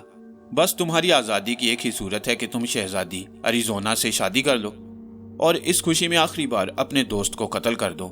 शैतान पेरोहत ने बड़े मक्काराना अंदाज में मुस्कुराते हुए कहा। अनवर को यह जानकर बड़ी खुशी हुई कि तोफैल उसके लिए इस तरफ आ रहा है। मियाँ जी के तावीज़ों की बदौलत यह शैतान उसका कुछ भी नहीं बिगाड़ पाएंगे और वो जैसे ही यहाँ आया उसके गले में से अपना तावीज़ हासिल करके खुद को इनके शर से महफूज कर लूंगा। उसकी खामोशी पर पेरोहत को बहुत गुस्सा आया और वो गरजदार आवाज में अपने एक चेले से मुखातिब हुआ। जोरा, इस गुलाम को ऐसी सजा दो कि ये शहजादी से शादी करने पर मजबूर हो जाए। अनवर ने देखा पेरोहत का एक चेला जिसने पेरोहत जैसा ही लिबास पहना हुआ था और जिसके एक हाथ में चमड़े का कौड़ा था उसकी तरफ बढ़ा और उसने उसे एक हाथ में पकड़ा और उसे घसीटते हुए अपने आका के बुत के सामने ले गया और उसने वहां उसे एक सतून से बांध दिया और उस पर कोड़े बरसाने लगा। पहले ही कोड़े की जरब उसके जिस्म पर बिजली की तरह पड़ी और वह तड़प कर रह गया और फिर यके बाद दीगरे कोड़ों की जरबों को बर्दाश्त ना करते हुए बेहोश हो गया। ना जाने वो कितना अरसा बेहोश रहा और जब होश आया तो खुद को उसी सतून के साथ बंधा पाया। उसके अंग अंग से टीसें फूट रही थीं। वो कराहने लगा। उसकी आवाज उस शोर में दबकर रह गई जो यहाँ बरपा था, ढोल और शहनाइयों का शोर, जैसे यहाँ कोई शादी हो रही हो। उसने देखा बड़ा शैतान पेरोहत और उसके चेले चेलियां बदमस्त नाच रहे थे और फिर नाचते नाचते उस शैतान की निगाह अनवर पर पड़ी। उसने देख लिया कि अनवर होश में आ गया है। उसने हाथ के इशारे से सबको खामोश करा दिया और खरामा खरामा चलता हुआ उसके करीब आन खड़ा हुआ और बोला, नादान नौजवान, तू जानता है हमसे कभी छुटकारा हासिल नहीं कर सकता, तो फिर इस जिद के क्या मायने? तुमने इसका अंजाम भी देख लिया। अब मैं तुम्हें इन बंधनों से आज़ाद कराता हूँ और तुम खुशी खुशी मेरे तख्त के करीब आ जाओ। शादी की रस्म वहीं अदा होगी। गो उस वक्त अनवर सख्त तकलीफ में था, ऐसी तकलीफ के जिसके तस्वुर से ही रोंगटे खड़े हो जाएं। कोड़े की जरब से उसके जिस्म के कई हिस्सों से गोश्त उधड़ चुका था। फिर भी उसने निहायत गुस्से में चीखते हुए कहा, ओ शैतान, तू जो चाहता है वो कभी नहीं होगा। उसके इस जवाब पर पहले तो वो बड़ा हैरान हुआ, फिर एकदम गुस्से में आ गया और गरजते हुए अपने उसी चेले से मुखातिब हुआ, जोरा, अब के इसे ऐसा मार कि कई दिन होश में ना आ सके और जब आए तो मिन्नतें करते हुए कहे कि मैं इस शादी के लिए तैयार हूँ। उसके हुक्म पर जोरा उसकी तरफ बढ़ा कि अनवर कांप कर रह गया और उसके कोड़े लगने की जरब से पहले ही बेहोश हो गया और फिर ना जाने वो कितने दिन बेहोश पड़ा रहा। उन दिनों उसके पेट में कुछ भी ना गया और जब होश आया तो जिस्म पर ताज़ा जख्मों का एहसास हुआ और तकलीफ पहले से भी कई गुना ज्यादा बढ़ गई। अचानक पांव पर सख्त तकलीफ का एहसास हुआ। उसने बमुश्किल सर झुकाकर देखा तो एक मोटा ताज़ा चूहा उसके पांव के जख्म पर मुंह मार रहा था और अपने नोकीले दांतों से गोश्त काटने की कोशिश कर रहा था। अनवर ने पांव को जरा सी हरकत दी तो उसने गजबनाक होकर उसकी तरफ देखा। उस चूहे की आंखों में न जाने क्या था कि खौफ के मारे अनवर की रूह कांप उठी। इसके बाद उसने फिर उसके जिस्म से गोश्त नोच लेना चाहा। अनवर तकलीफ की वजह से जोर से चीख उठा, जिससे वह चूहा डरकर जरा पीछे जा खड़ा हुआ और उसे निहायत गुस्से से घूरने लगा। उसकी आंखें भी उसे उन शैतानों जैसी लग रही थीं और फिर वो धाड़े मार मार कर रोने लगा। अनवर ने देखा पूरा हाल खाली पड़ा था। उस वक्त अनवर और उस चूहे के सिवा वहां कोई नहीं था। मशालें अब भी रोशन थीं। तकलीफ के बावजूद वो सोचने लगा, ये सब बदरूहें कहाँ गायब हो गईं। और फिर उसकी नजर एक बार फिर उस चूहे पर पड़ी, मगर अब वहां एक नहीं दो चूहे थे। उसे यूं लग रहा था ये उसके जिस्म से गोश्त खाकर अपनी भूख मिटाने के बगैर नहीं टलेंगे और अगर ऐसा हुआ तो वो मर जाएगा। उसके हाथ पांव स्तून के साथ बंधे ना होते तो वो उन चूहों को अपने पांव तले कुचल देता, मगर उसकी इस बेबसी को शायद वो समझ रहे थे, इसलिए बेखौफ होकर वो दोनों आगे पीछे उसकी तरफ बढ़ने लगे। मगर उसी वक्त ना जाने कहां से एक बहुत बड़ी स्याह चमगादड़ आई और एक चूहे को अपने पंजों में दबोचकर उठाकर ले गई। कुछ देर के लिए दूसरा चूहा उसी जगह सहमा खड़ा रहा। ये वही चूहा था जिसने पहले उसके जख्मों को नोचा और फिर हिम्मत करके वो उसके कदमों की तरफ बढ़ने लगा। वो तो पहले ही तकलीफ से तड़प रहा था। उसने सोचा, अगर इसने मेरे जिस्म से जरा सा भी गोश्त काट खाया तो मुझे कितनी तकलीफ होगी। वो रोते हुए जोर से चिल्लाया, भाग जाओ यहाँ से। और फिर सचमुच वो वहां से भाग गया। मगर उसी वक्त जीने से नीचे तय खाने में किसी के उतरने की आवाज सुनाई दी। अनवर हैरान रह गया कि ना जाने अब उस पर क्या मुसीबत टूटने वाली है। मगर उस वक्त तो उसकी खुशी की इंतहा न रही कि जब उसने तुफैल की आवाज सुनी। वो बार बार उसे पुकारते हुए जीने से नीचे उतर रहा था। तुफैल सीधा उसकी तरफ आया। उसने जब अनवर को बंधनों से आजाद किया तो वो अपने पांव पर खड़ा न हो सका और गिरने लगा। मगर तुफैल ने उसे थामकर गले से लगा लिया और सहारा दिए हुए जीना तय करते हुए ऊपर ले आया। कुछ फासले पर दोनों खच्चर मौजूद थे। जब उसे बगोले में उठा लिया गया था तो तुफैल ने उसके खच्चर को पकड़कर अपने साथ कर लिया। उसने सहारा देकर अनवर को खच्चर पर सवार करा दिया और अनवर के खच्चर की लगामें पकड़े उन खंडरात से खासा दूर ले आया। मगर वो मुतमईन नहीं था। उसे डर था कि वो बदरूहें जरूर यहाँ आ जाएंगी। यही बात उसने अनवर से कही तो अनवर ने कहा, दोस्त परेशान होने की जरूरत नहीं। ये तुम्हारे गले में जो 2 तावीज हैं इनमें से एक मेरे गले में डाल दो। इनके होते हुए ये हमारे करीब भी नहीं भटकेंगे। हाँ यार अनवर, मैं बड़ा हैरान हूँ, ये तावीज क्या तुमने मेरे गले में डाले थे? नहीं तो फैल, ये एक बहुत बड़ी बुजुर्ग हस्ती का काम था। मुझे तो ख्वाब में इनके बारे में बताया गया था और कहा गया था कि एक तावीज मैं इन खंडरात में पहुंचकर पहनूं। तुमने देखा नहीं, जब तुम खंडरात की हदूद में दाखिल हुए तो वो तमाम बदरूहें खंडरात से गायब हो गईं। मुझे मार मार कर उस एक बदरू ने बेहोश कर दिया था और ना जाने में कितने अरसे बेहोश रहा। मुझे इस बात पर हैरत हुई थी कि पहले तो वो सब इस हॉल कमरे में मौजूद थी, अब कहाँ गायब हो गईं।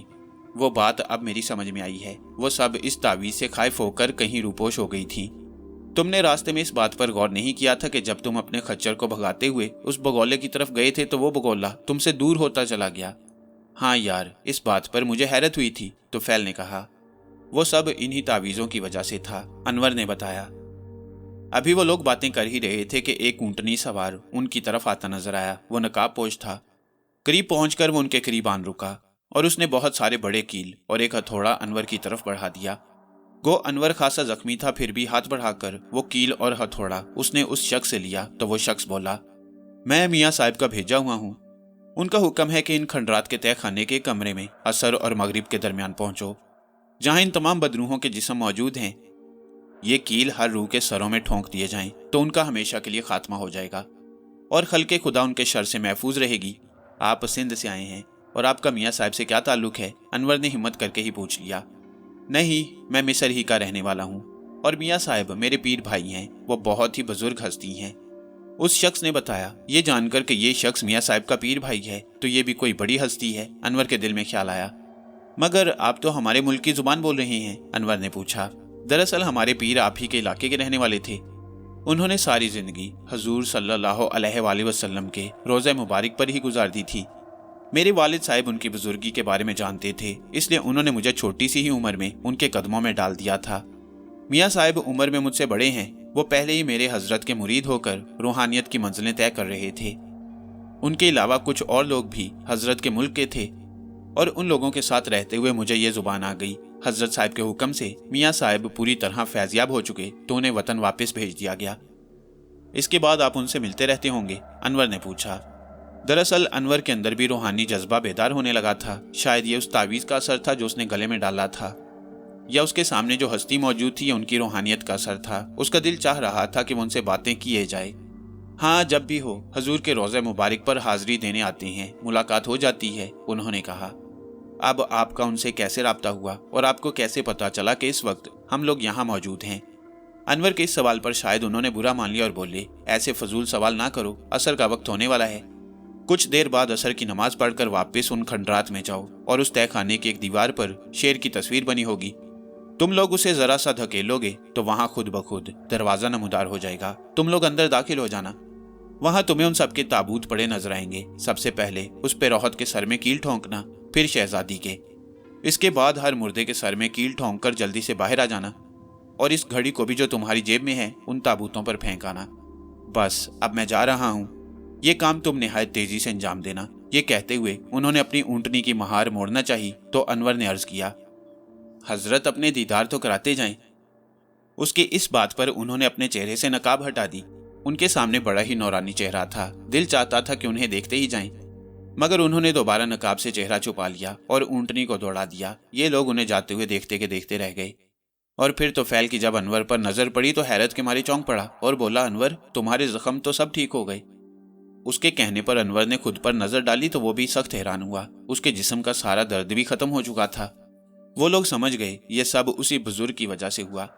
इन वाकयात ने तोफैल के अंदर भी एक इनकलाब बर्पा कर दिया। उसे अपनी दीन की हकानियत का पता चल गया। वो बोला, अनवर, जल्दी से मेरे साथ चलो, यहाँ करीब ही एक चश्मा है, वहाँ चलकर वुजू करते हैं और वहीं नमाज अदा करके उन खंडरात में पहुँचते हैं। हाँ यार, जल्दी करो, अनवर ने कहा। और फिर वो उसके साथ उस चश्मे पर पहुंचा जिसका पानी साफ शफाफ था। उन लोगों ने जल्दी जल्दी वुजू किया और नमाज पढ़ी और फिर खच्चरों पर सवार होकर उन खंडरात की तरफ चल दिए। उनके अंदर अब कोई खौफ नहीं था, बल्कि ये समझ गए वो बदरूहें उनसे खौफजदा हो चुकी हैं। और फिर उन खंडरों में पहुंचकर वो तय खाने में उतरे। अब तक हर चीज उसी तरह थी। मशालें रोशन थी जिनकी रोशनी में वो दीवार जिस पर शेर की तस्वीर बनी हुई थी नजर आ गई। और फिर उन दोनों ने जैसे ही उस जगह को धकेला, वहां खुद ब खुद शगाफ होता चला गया।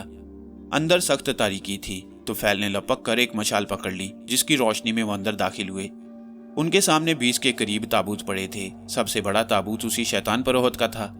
अनवर तेजी से उसकी तरफ बढ़ा और हाथ में पकड़ी हुई कीलें तोफैल को पकड़ा दी और एक कील बाएं हाथ में पकड़कर दाएं हाथ को बुलंद किया तो शैतान के चेहरे पर खौफ की अलामात जाहिर हुई। अनवर ने जल्दी से कील उसके माथे पर रखकर हथौड़े की एक जोरदार जरब लगाई तो कील उसके सर के आखिर तक पहुंच गई। एक बात ने उन दोनों को सख्त परेशान किया हुआ था। यहाँ ऐसा ताफुन उठ रहा था जिससे सर फटा जा रहा था। अनवर, तेजी दिखाओ वरना ये ना हो इस बदबू से हम लोग बेहोश होकर यहीं ढेर हो जाएं। वो खुद यही चाहता था, इसलिए उसने ये काम जल्दी जल्दी अंजाम को पहुंचा दिया। जब अनवर ने आखिरी ताबूत के मुर्दे के सर पर कील ठोंकी तो न सिर्फ उसकी मशाल बल्कि हॉल कमरे की तमाम मशालें बुझ गईं और वहां ऐसी तारीकी छा गई कि कुछ भी नजर नहीं आ रहा था। तोफैल ने अनवर का हाथ पकड़ लिया और वो लोग अंदाजे से ठोकरें खाते हुए उस जीने की तरफ लपके। चूंकि मगरिब का वक्त होने वाला था इसलिए ऊपर भी ज्यादा रोशनी नहीं थी। वो लोग बड़ी एहतियात से जीने से ऊपर पहुंचे। सूरज गुरूब हो रहा था। फिर उन दोनों ने उस सिल को दोबारा शगाफ पर रखकर उसे बंद कर दिया और सजदे में पड़कर खुदा का शुक्र अदा किया जिसने उन पर से ये अजाब टाल दिया। आसेबी घड़ी को अनवर उन ताबूतों पर फेंक आया। अब जो उसने जेब में हाथ डाला तो वहां कोई सिक्का मौजूद नहीं था। अनवर कुछ परेशान हुआ कि अब वो लोग वापस कैसे जाएंगे। उनके पास तो कोई पैसा नहीं रहा। अनवर की इस हालत को तोफैल भांप गया और बोला, अनवर, परेशान होने की जरूरत नहीं। यहाँ करीब ही खंडरात के आखिरी सिरे पर फिरौन का खजाना मौजूद है। वो फिरौन नेक दिल और खुदा तर्ज था। वो खजाना मैंने ही दरियाफ्त किया था। इसके अलावा मैं एक और खजाने से भी वाकिफ हूँ जिससे मैंने आसेबी घड़ी उठाई थी और अजाब में मुब्तला हो गया था। मुझे उम्मीद है वो खजाना गायब हो चुका होगा। और फिर वो अनवर को लिए हुए उस मुकाम पर पहुंचा। यहाँ भी एक सिल थी जिसे उन दोनों ने हटाया तो वहां भी एक सीना था, मगर चूंकि सूरज गुरूब हो चुका था इसलिए नीचे तारीकी थी। इस पर तोफैल बोला, अनवर, हमें सुबह होने तक रात यहीं गुजारना पड़ेगी। मैंने जब उस खजाने को देखा था तो मुझे वहां कई सांप रेंगते नजर आए थे। उस वक्त चूंकि मैं कंपनी वालों के साथ था, मेरे पास टॉर्च थी, लाठी थी और वैसे भी मैं कंपनी वालों पर उस खजाने को जाहिर नहीं होने देना चाहता था। यह खजाना मेरे अकेले की दरियाफ्त थी। तोफैल ने कहा, तो क्या तुम किसी कंपनी के साथ यहाँ आए थे? हाँ, एक फ्रांसीसी कंपनी ने इन खंडरात की खुदाई का ठेका लिया था और वो खजाना उन्होंने ही दरियाफ्त किया जिसमें सोने की घड़ी भी थी। उस कंपनी में कुछ अफसर बेईमान भी थे। वो उस खजाने को मिस्र की हुकूमत पर जाहिर नहीं होने देना चाहते थे क्योंकि इस तरह उन्हें मिस्र की हुकूमत को इसका हिस्सा देना पड़ता। जब वो खजाना जाहिर हुआ तो हर शख्स ने जल्दी से कोई ना कोई चीज उसमें से उठा ली। मुझे सोने की घड़ी नजर आई तो एक अफसर बोला, मैन, तुम इस घड़ी को ले लो, कोई बात नहीं। उन लोगों ने हीरे जवाहरात उठाए थे। उनके सामने सोने की एक घड़ी की कोई कीमत नहीं थी। मुझे भी परवाह नहीं थी। मैंने भी एक खजाना दरियाफ्त कर लिया और सोचा था कि मौका पाकर उसमें से बड़े बड़े जवाहरात ले जाकर दूर कहीं छुपा दूंगा और फिर सारी जिंदगी ऐश से गुजारूंगा। मगर अनवर, ना सिर्फ मैं बल्कि कंपनी के तमाम मुलाजमीन जिन्होंने उस खजाने में से चीजें उठाई थी आसेबों के कैदी हो गए और फिर वो सब वहां से गायब हो गए क्योंकि वो चांद की 14वीं रात थी और हर आसेब अपने अपने गुलाम से खून का तकाजा कर रहा था। मेरे आसेब ने भी मुझे परेशान करके रख दिया। मैं दूसरे लोगों की तरह वहां से भागा और किसी ऐसे शख्स को तलाश करने लगा जिसे कत्ल करके मैं अपने आसेब की प्यास बुझा सकूं। और फिर मुझे एक ऊंटनी सवार नजर आ गया। मेरे आसेब ने मुझे मजबूर किया कि मैं इसे कत्ल करूं और फिर मुझे वो काम करना पड़ा जिसने मेरे ज़मीर को झंझोड़ कर रख दिया। और इसके बाद आसेबी खड़ी के आसेब ने मुझे कहा कि वो जब और जितने सिक्के सोने चांदी के चाहे उससे उसकी जेब भर सकता है। एक कत्ल के सिलसिले में मुझे ये नाम मिला था और फिर एक अरसा तक मैं लोगों को कत्ल करके उस आसेब की प्यास बुझाता रहा। मेरे पास पैसे की कमी ना थी। मैं कई मुल्कों में गया और हर मुल्क में ये सिलसिला जारी रहा। चंद बरस पहले मैं यूनान में गया, जहाँ मेरी बहन रहती थी। वहाँ भी मैंने कत्ल किए और फिर हिंदुस्तान आकर मैंने उस घड़ी से छुटकारा हासिल करना चाहा, जिस पर मेरा आसेब रजामंद हो गया और बोला, तुम किसी गर्जमंद को ये घड़ी सौंप दो और अगर वो शख्स भी मुझसे अपना पीछा छुड़ाना चाहे तो वो किसी और गर्जमंद को घड़ी दे दे, मगर इसके बाद तीसरा शख्स हमेशा के लिए मेरा गुलाम हो जाएगा और कभी भी मुझसे छुटकारा हासिल न कर सकेगा। और फिर मैंने एक पढ़े लिखे बीमार शख्स का इंतखाब किया जो भूख और तंग दस्ती से तंग आकर खुदकुशी करना चाहता था। मैंने वो घड़ी उसे सौंप दी और तमाम सूरत हाल भी बता दी, मगर वो खुशी खुशी घड़ी पहनने के लिए तैयार हो गया। मगर शायद उसके ज़मीर ने भी उसे इस हाल पर पहुंचा दिया कि उसने वो घड़ी तुम्हें दे दी। मगर अनवर, तुम खुशकिस्मत हो जो मियाँ साहब जैसे बुजुर्ग मिल गए और तुम्हारी जान उस आसेबी घड़ी से छूट गई। और फिर वो खासी रात गए तक पत्थर की बड़ी बड़ी सिल्लों पर बैठे बातें करते रहे। उन्हें ना भूख का एहसास था ना प्यास का। पानी तो खैर उन्होंने उस चश्मे से पी लिया था। और आखिर उन लोगों ने बेदारी ही में रात गुजार दी और मशरिक से सफेदी के नमूदार होने के बाद वो लोग खच्चरों पर सवार होकर उस चश्मे पर पहुंचे जहां उन्होंने वुजू किया और नमाज फजर अदा की। यहाँ खासे दरख्त थे जिस पर से उन्होंने लंबी लंबी टहनियां तोड़ी। कुछ सूखी लकड़ियां भी दस्तयाब हो गईं। इन टहनियों के उन्होंने डंडे बना लिए ताकि अगर कोई सांप उन पर हमलावर हो तो उसका सर कुचल सके। सूखी लकड़ियों को वहां ले जाकर उन्होंने दो पत्थरों को रगड़ रगड़ कर बड़ी मुश्किल से सूखे पत्तों को जलाया और उन पर सूखे टहने रखकर आग को खूब भड़का लिया। उस वक्त तक सूरज भी खासा बुलंद हो चुका था और न सिर्फ जीना बल्कि नीचे का तहखाना भी खासा रोशन नजर आने लगा। फिर भी उन्होंने भड़की हुई लकड़ियों को पकड़ा और तेज तेज नीचे जाने लगे। उनके दाएं हाथों में डंडे थे, मगर उस तहखाने में पहुंचते ही वो लकड़ियां बुझ गईं। शायद तहखाना अरसा दराज तक बंद रहा था, इसलिए उसमें ऑक्सीजन की कमी थी। मगर सूरज का रुख जीने की तरफ होने की वजह से कुछ ही देर में उन्हें वहां की हर चीज नजर आने लगी। किस्मत अच्छी थी कि कोई सांप नजर नहीं आया। और फिर तोफैल एक छोटे से हाथी दांत के एक संदूक की तरफ बढ़ा और उसने जल्दी से उसका ढकना खोल दिया। सारा संदूक हीरे जवाहरात से भरा हुआ था। पहले तो उन्होंने चाहा कि ना सिर्फ अपनी जेबें बल्कि झोलियां भी इस खजाने से भर लें, मगर अचानक उन दोनों के दिलों में एक ख्याल पैदा हुआ, क्या ये खजाना हमारा है? हमारा इस पर कोई हक नहीं। चूंकि उन दोनों के हाथ रुक चुके थे, अनवर ने तोफैल से पूछा, क्या बात है अनवर, क्या ये हमारा खजाना है? नहीं तोफैल, ये हमारा खजाना नहीं बल्कि इस मुल्क के अवाम का खजाना है, अनवर ने जवाब दिया। इस पर तोफैल बोला, यही बात मैं सोच रहा हूँ। शायद अब हमारा ज़मीर पूरी तरह बेदार हो चुका है, लिहाजा हम यहाँ से सिर्फ एक दो हीरे उठा लेते हैं जो कि शायद हमारे लिए बहुत काफ़ी हैं। हाँ, तुम ठीक कहते हो, तोफैल ने कहा। और फिर उसने दो हीरे उठा लिए और एक अनवर को दिया और एक को खुद रख लिया। और फिर वो ऊपर आ गए और उस सिल को दोबारा शगाफ पर रख दिया और खच्चरों पर बैठकर निहायत तेज रफ्तारी से वापस हुए। काहिरा पहुंचने का सफर इतनी तेजी से कटा कि वो सोच भी ना सके। रास्ते में उन्होंने जिस शख्स से खच्चर लिए थे उसे ढूंढकर उसके हवाले किए और बस में सवार होकर काहिरा आ गए। वो दोनों पढ़े लिखे नौजवान थे। उन्होंने काहिरा में आसारे कदीमा वालों का दफ्तर ढूंढा और सबसे बड़े अफसर से मिले और उसे उन खंडरात के बारे में बताया कि वहां खुदाई की जाए। उनके कहने पर वो अफसर बोला, वहां खुदाई करना बेकार है। बाहर के मुल्कों की कई कंपनियों ने ठेके लिए और काम अधूरा छोड़कर चले गए। इस पर तोफैल ने उस शख्स को अपनी कंपनी के बारे में भी बताया कि वो भी उस कंपनी में मुलाजिम था। और फिर अव्वल से आखिर तक उसने आसारे कदीमा के उस सबसे बड़े अफसर को तमाम वाकयात सुना दिए और ये भी बता दिया कि एक बुजुर्ग की मदद से उन खंडरात के तमाम आसेबों को ख़त्म कर दिया गया है। अब वहाँ से वो खजाना भी हासिल किया जा सकता है जिसकी करोड़ों की मालियत है। और फिर सबूत के तौर पर उन्होंने वो दो हीरे भी उसे दिखाए। उनकी ईमानदारी को देखते हुए उस शख्स ने उनसे वो हीरे नहीं लिए। फिर उन्होंने उसे अपने साथ ले जाकर वो खजाना भी दिखाया, जिस पर वो उनका बहुत एहसानमंद हुआ और उसने अपनी हुकूमत की तरफ से उन्हें माकूल इनाम भी दिलवा दिया, जिसकी वजह से उन्हें वो हीरे बेचने की नौबत नहीं आई। और वो लोग हवाई जहाज से बम्बई के लिए रवाना हुए और फिर वहां से सबसे पहले मियाँ साहब की कदमबोसी के लिए गए और उनके मुरीद हो गए। तोफैल ने तो हमेशा के लिए मियाँ साहब की खिदमत में रहने का फैसला कर लिया। अनवर बहन और बहनोई को लेकर अपने माँ बाप के पास आया। उसके वालिदैन उसे मिलकर बहुत खुश हुए और फिर उसने वालिद साहब का काम संभाल लिया, बल्कि उस हीरे को बेचकर कारोबार खूब बढ़ा लिया। अब वो सब ऐश की जिंदगी बसर कर रही हैं। मगर अनवर चंद माह बाद मियाँ साहब की कदमबोसी के लिए जरूर जाता है।